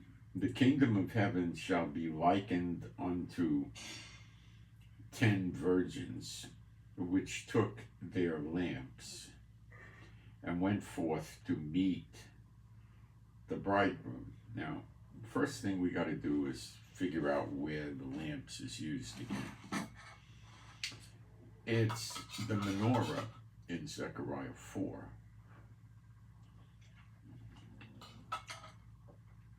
The two witnesses are bringing the clarified oil, the golden oil, from the olive trees through golden pipes into the 7 candlestick menorah, which is, according to Revelation 1 and 2, they call it the churches, the Kehillah, the congregations of the Lord.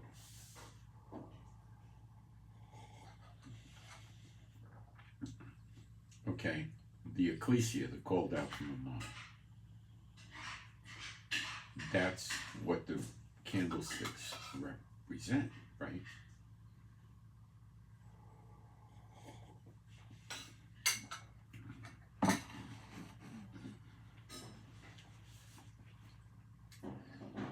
What do the virgins represent? You're a new creation in Christ Jesus. Okay? Now they're virgins. They're not worshiping unclean spirits and things of this nature.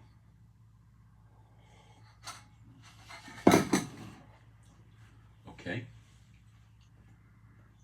Went forth to meet the bridegroom. We'll assume the bridegroom's Yeshua.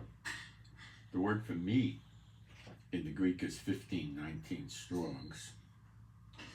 And let's look how Strong's treats it in English.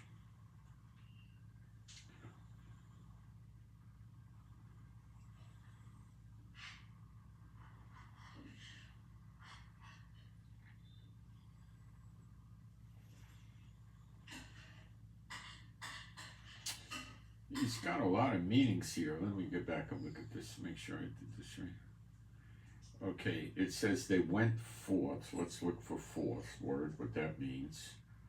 1831 in Greek. To come out.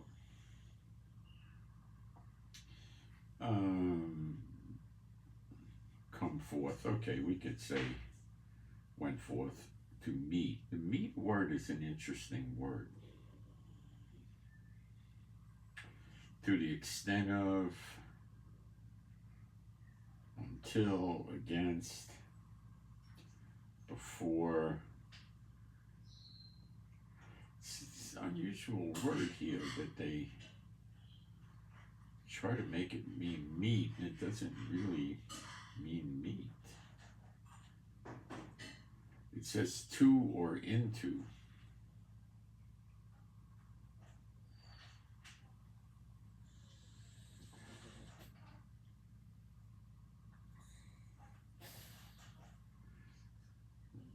Let me see how the word is used elsewhere. Strong's usually gives you a concordance list, and well, it's a huge amount of occurrences.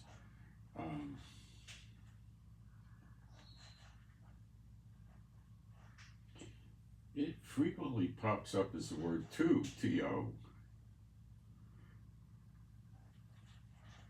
It could also mean into.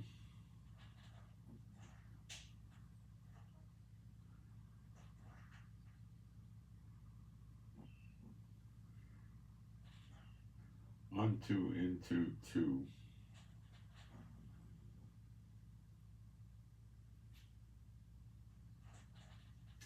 That's how it's used. So let's see, why do they say meet? Let's try it another way. Which took their lamps and went forth to the bridegroom. Oh, that makes more sense. Went forth to the bridegroom. Okay. And 5 of them were wise, and 5 were foolish. So that's half of them. Now, we go to the great day of the Lord in Zechariah 14, and half of Jerusalem goes into captivity.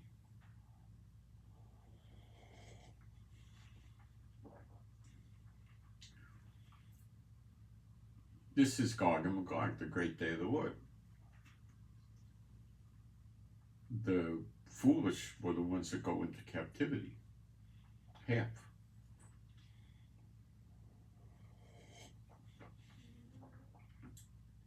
They were redeemed or saved because they were saved because they're virgins.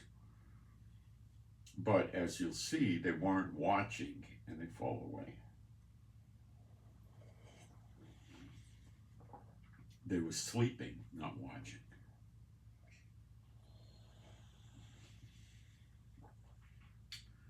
And that's why it's important to watch.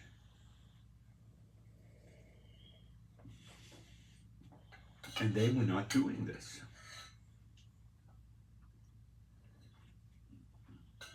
Now, we'll take a look more at the oil as we go through this. They that were foolish took their lamps and took no oil with them.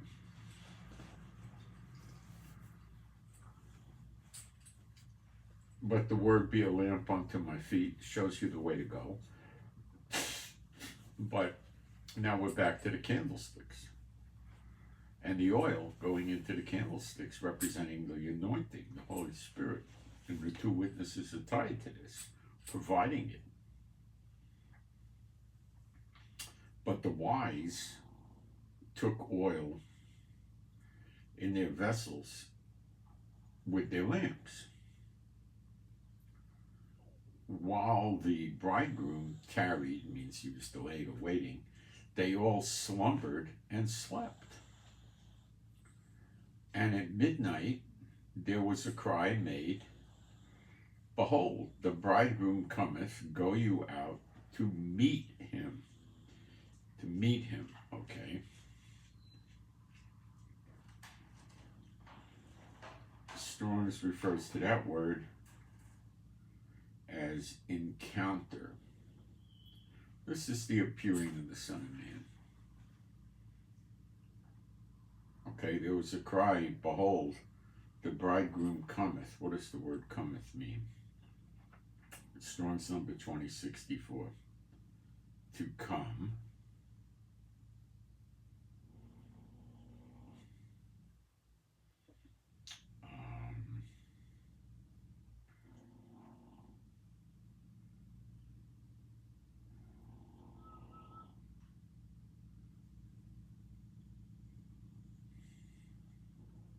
It could also mean appear.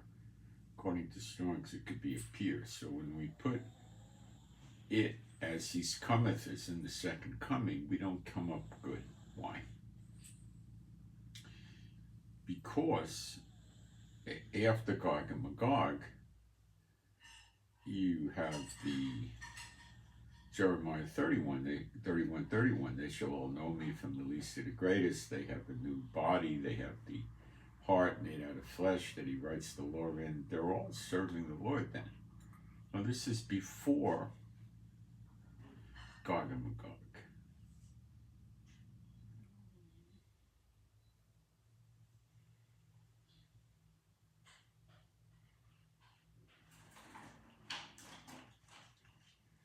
Before Zechariah 12:10.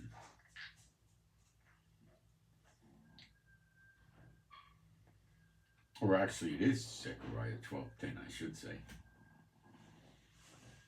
And these don't make it.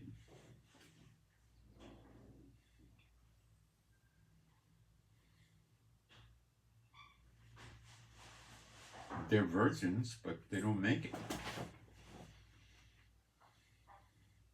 Backslid is the word often used.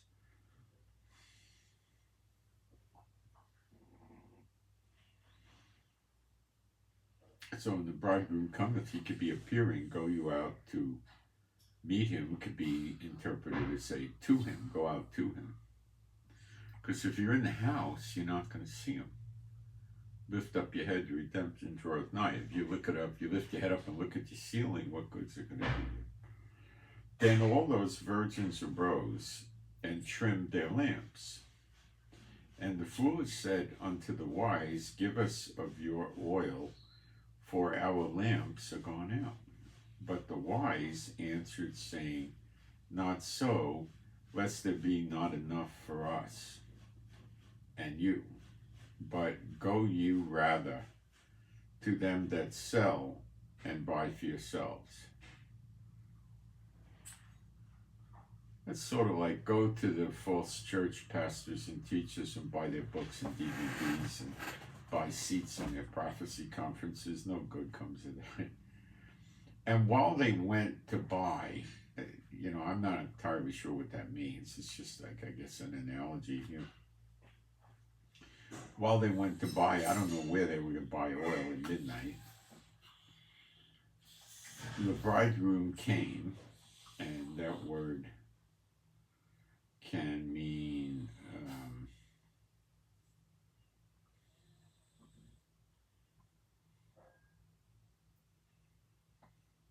appear. So let's say the bridegroom appeared. and they that went in, and they that were ready went in with him to the marriage, and the door was shut. Now, we could apply this to New Jerusalem, and it looks like it works, but then it doesn't work, because by the time New Jerusalem shows up, Israel is all rock solid. So this doesn't lend itself. I don't get how you get there with this. Afterward came also, it's a story, it's not a total literalization. Afterward came, and also the half figure, half of restored Israel is going to fall away. That makes no sense. Afterward came also the other virgins, saying, Lord, Lord, open to us. But he answered and said, Verily I say unto you, I know you not. Watch therefore, for you know neither the day nor the hour wherein the Son of Man cometh, or that could be appears. See, this is a story about the kingdom of heaven. It's not a literal depiction of Gog and Magog or some one particular event, okay? For the kingdom of heaven is as a man now we're going into a different parable, which we're going to do. For the kingdom of heaven is as a man traveling into a far country, who called his own servants and delivered unto them his goods. And unto one he gave 5 talents, to another 2, and to another 1. He gave his goods, he gave his treasures, he gave his knowledge of the scriptures. To every man according to his several ability, and straightway took his journey. And, that could mean he went up to heaven, Yeshua. Then he that had received the 5 talents went and traded with the same, and made them another 5 talents. So he's bearing good fruit, is what this is saying, okay? And likewise, he that had received 2, he also gained another 2. But he that had received 1 went and digged in the earth and hid his Lord's money. After a long time, the Lord of those servants cometh and reckoneth with them.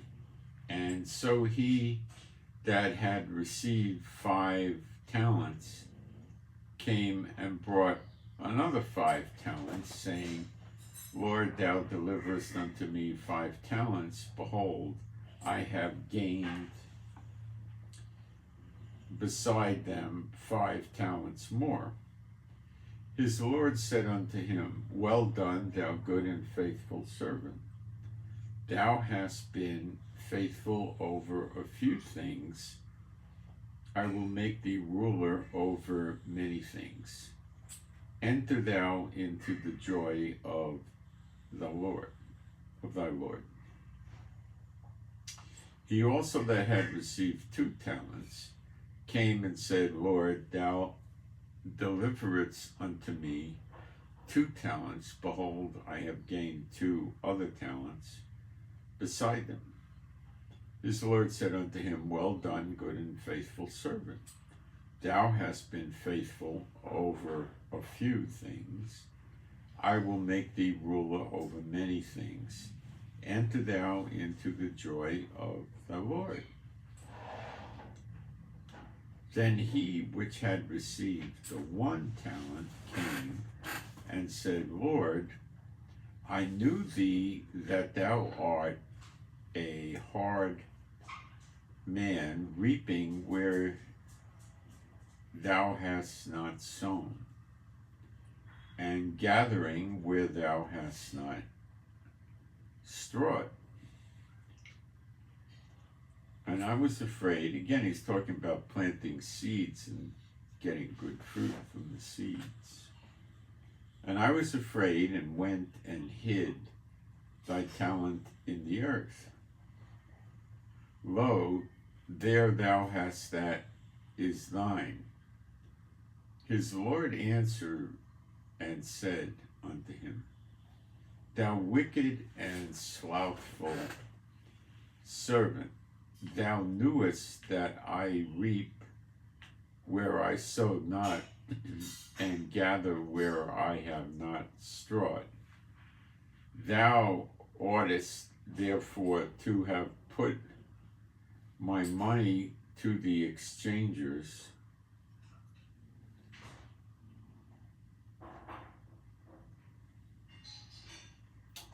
and then at my coming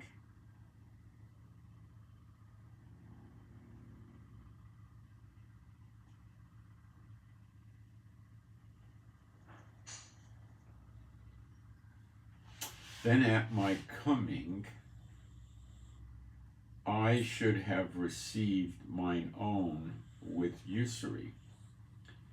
Take therefore the talent from him, and give it unto him which hath 10 talents.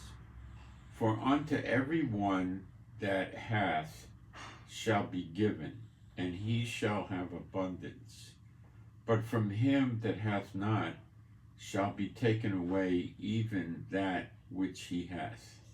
And cast you, the unprofitable servant, into outer darkness. There shall be weeping and gnashing of teeth, when the Son of Man shall come in his glory, and all the holy angels with him.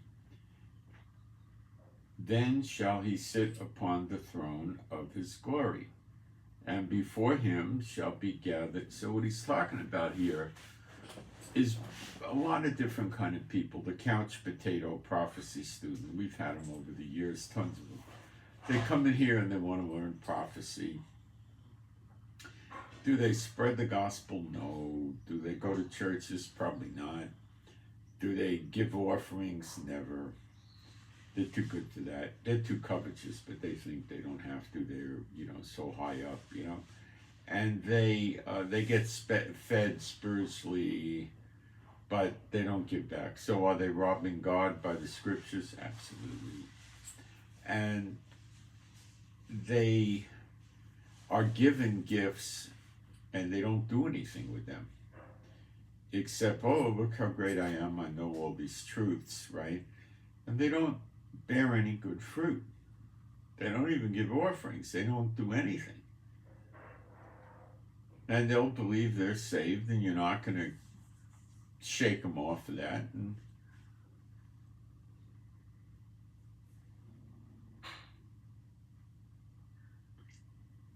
that's how they are. It goes on in Matthew 25:32, and before him, it's not just the covetous, it's those that just don't want to spread the gospel. And before him shall be gathered all nations, and they don't want to do good works. They don't want to be. Faith without works is dead, and they believe you just need faith.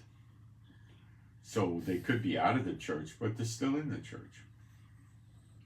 Why do I gotta give offerings? God's got so much money, let him give offerings. They're as guilty as the ones, if they don't work, they don't eat. Because they want to get fed, but they don't want to provide their carnal things in return for the spiritual things.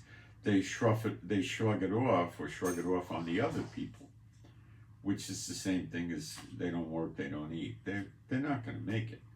And before him shall be gathered, and you'll never convince them of it. Usually you won't. Some might, but it's hard to think they'll get convinced. And before him shall be gathered all nations, and he shall separate them one from another, as a shepherd divideth his sheep from the goats. And he shall set the sheep on his right hand, but the goats on the left. Then shall the king, Yeshua, say unto them on his right hand, cometh you blessed of my Father, inherit the kingdom. So obviously there's Yeshua and his Father. It's not the same, of my Father, inherit the kingdom prepared for you from the foundation of the world.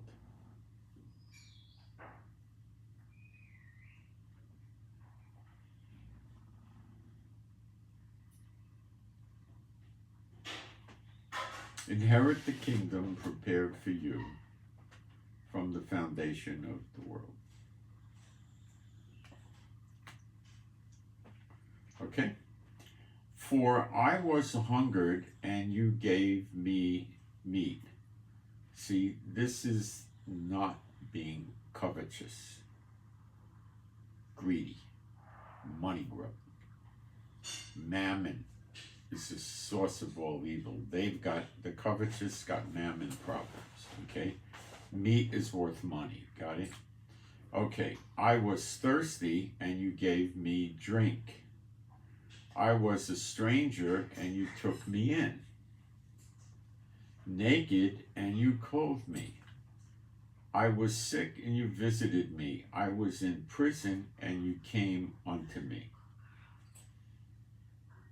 Then shall the righteous answer him, saying, Lord, when saw we thee hungered and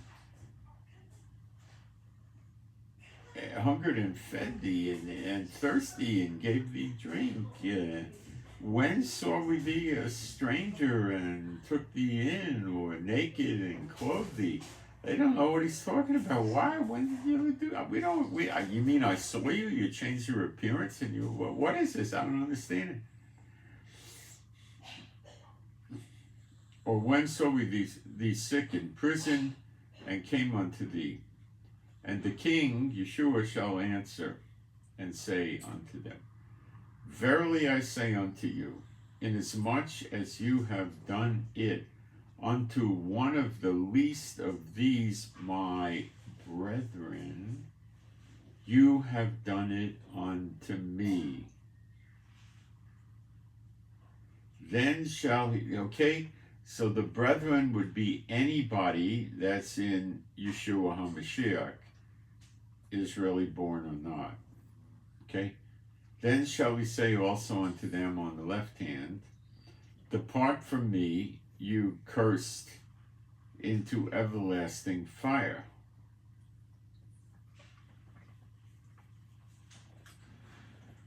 Prepared for the devil and his angels. That was the initial purpose of it. But I guess because they follow the devil's doctrines through the churches, they think they're okay. And they just wind up with the devils. For I was hungry, and you gave me no meat, like the churches holding Israeli flags and praying for Israel during the wars. What good does that do? And the church leaders know that. They just lead them astray. For I was hungry, and you gave me no meat. It doesn't say you didn't even pray for me. It says you didn't give me any meat. I was thirsty, and you gave me no drink. I was a stranger, and you took me not in. Oh, I'll pray for you to find a house. Naked, and you clothed me not. Sick, and in prison, and you visited me not. Then shall they also answer him, saying, Lord, when saw we thee a hungered, or a thirst, or a stranger, or naked, or sick, or in prison, and did not minister unto thee? Then shall he answer them, saying, Verily I say unto you, inasmuch as you did it not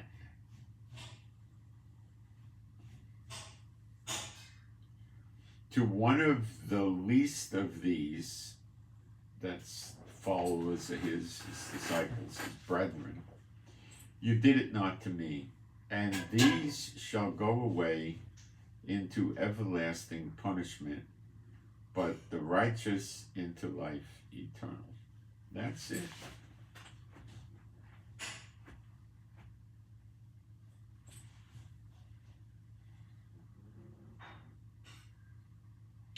Let me check the chat.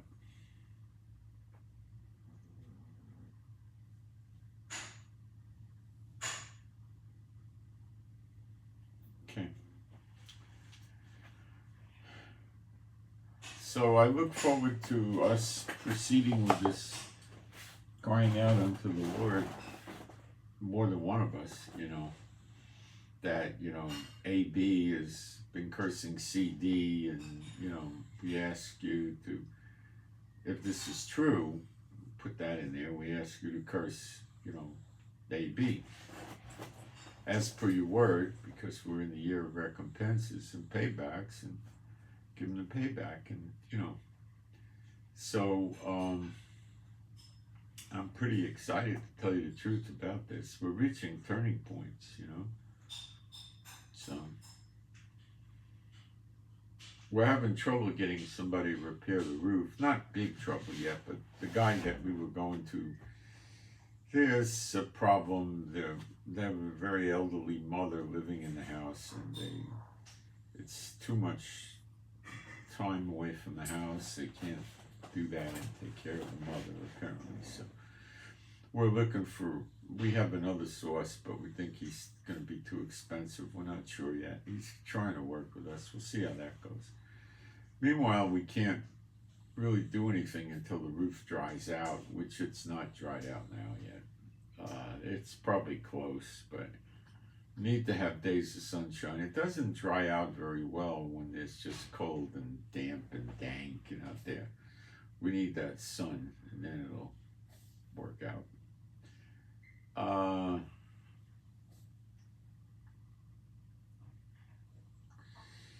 What else? So,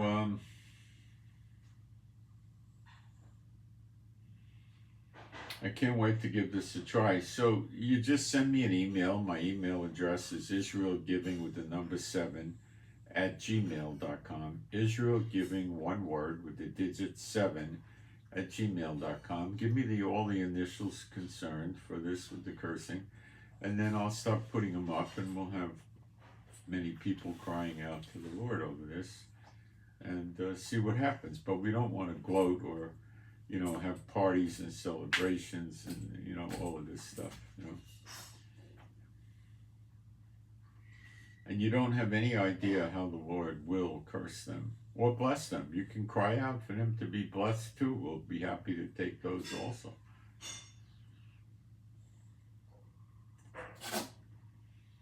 If you're covetous, don't deceive yourself. You're headed to the lake of fire. Be careful.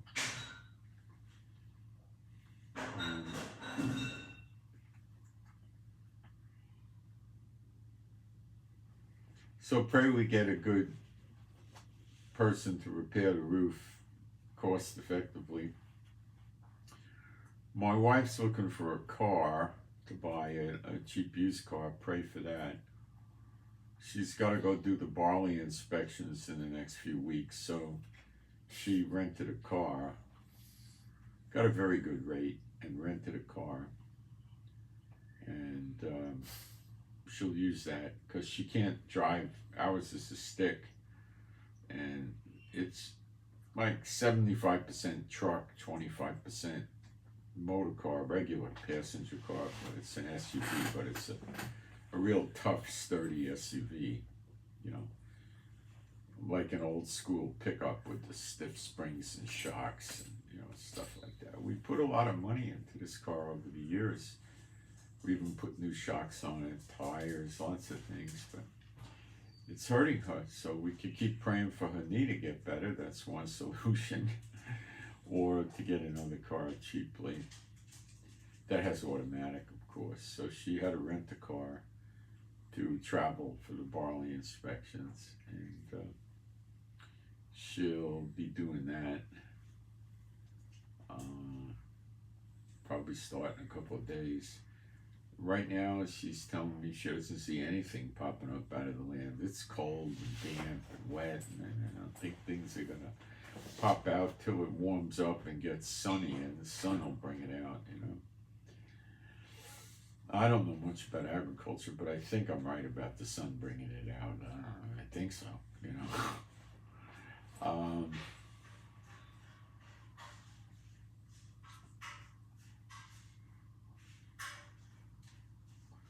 Thinking what else is going on here. So we're watching old Netanyahu try to make problems for us, and the people are completely unaware. Although there are some that are aware to varying degrees what he's up to.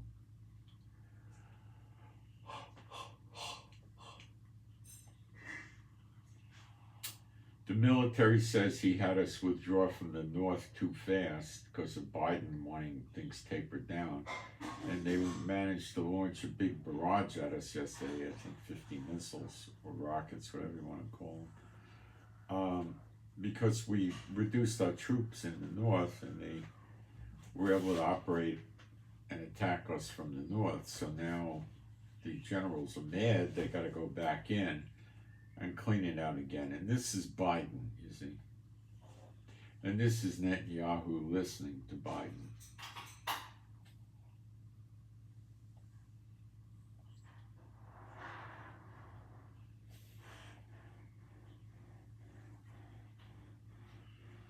And we still don't know what's going to happen when the war's over with Hamas, so we're probably just going to have to see God clean this up for us. I think it'll be dragging on until the Lord makes a move. So that's really it. A word on feast days and prophetic events.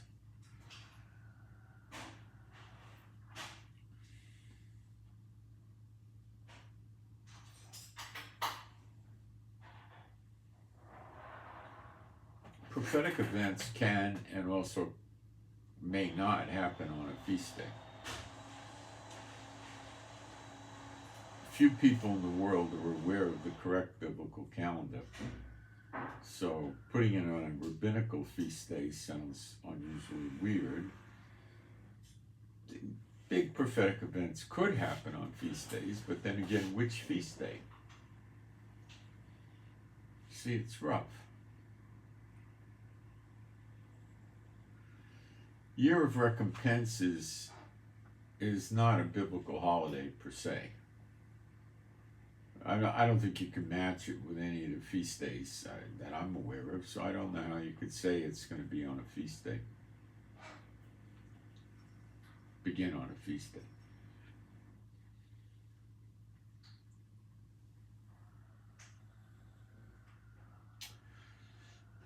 Year of Redemption does match to some extent a Jubilee year, so that could be the case. And they go overboard with this, with the churches, but you got to understand the churches make no sense. They say the law is dead, but all the prophetic events are going to happen on a feast day of Moedim. Well, isn't that a gross, grievous inconsistency? If the law is dead, why would prophetic events happen on special feast days? See how dumb they are? It makes no sense. Makes sense to you, not to me.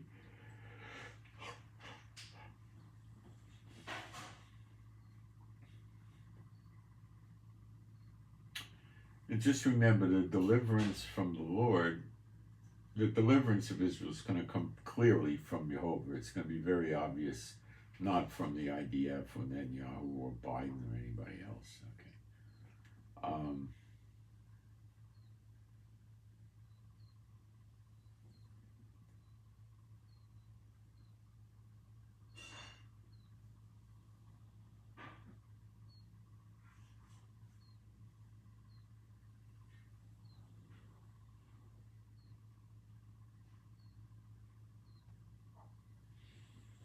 Well, I think that's about what I got today. I think I covered what I wanted to cover. I hope you got something out of that. My offering information is in the description box underneath the video. It's also in the chat pinned at the top. We take GoFundMe, we take Patreon, and preferred is PayPal. And to use PayPal, just send me an email. My email's at the lowest line down in the description box, and it's also in the chat. It's Israel Giving, one word with the digit 7 at Gmail. Just put PayPal link in the subject header and I'll send it to you. I don't like putting it up there because you get all kinds of nincompoops start up with you with PayPal. So just ask me for the link and I'll send it to you. That's the easiest for us to transfer money into the banks in Israel with. It's fast and cheap. The other way, it's confusing and convoluted. So most of these offering platforms don't want to work with Israel. PayPal does. So that's nice. All right. Pray for, like I said, for us to get our roof fixed quickly and cheaply. Pray for my wife's knee to get better, and I seem to be holding up, but praying for my health is certainly welcome. Pray for the peace of Jerusalem. And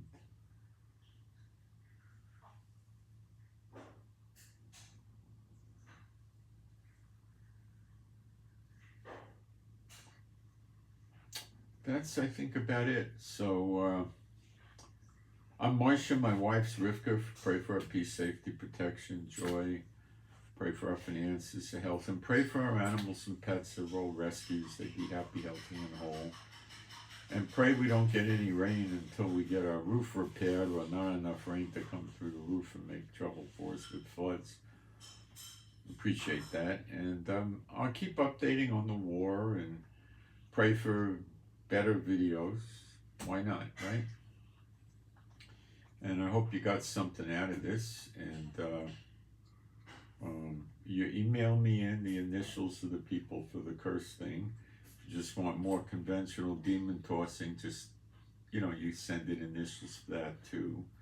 And you also send in prayer requests, but give me the initials of the person you want the prayer request for their privacy. And we'll put that out to everybody. If you have emergency prayer requests, I can put them up on Telegram, which has 650 something members, so you'll be getting prayers rather rapidly that way. I can do that. On rare occasions, I put emergency videos up just for prayer requests, but that has to be something really emergency. Usually we get by pretty good with the Telegram. And then I put it up usually some hours later. It winds up on YouTube. So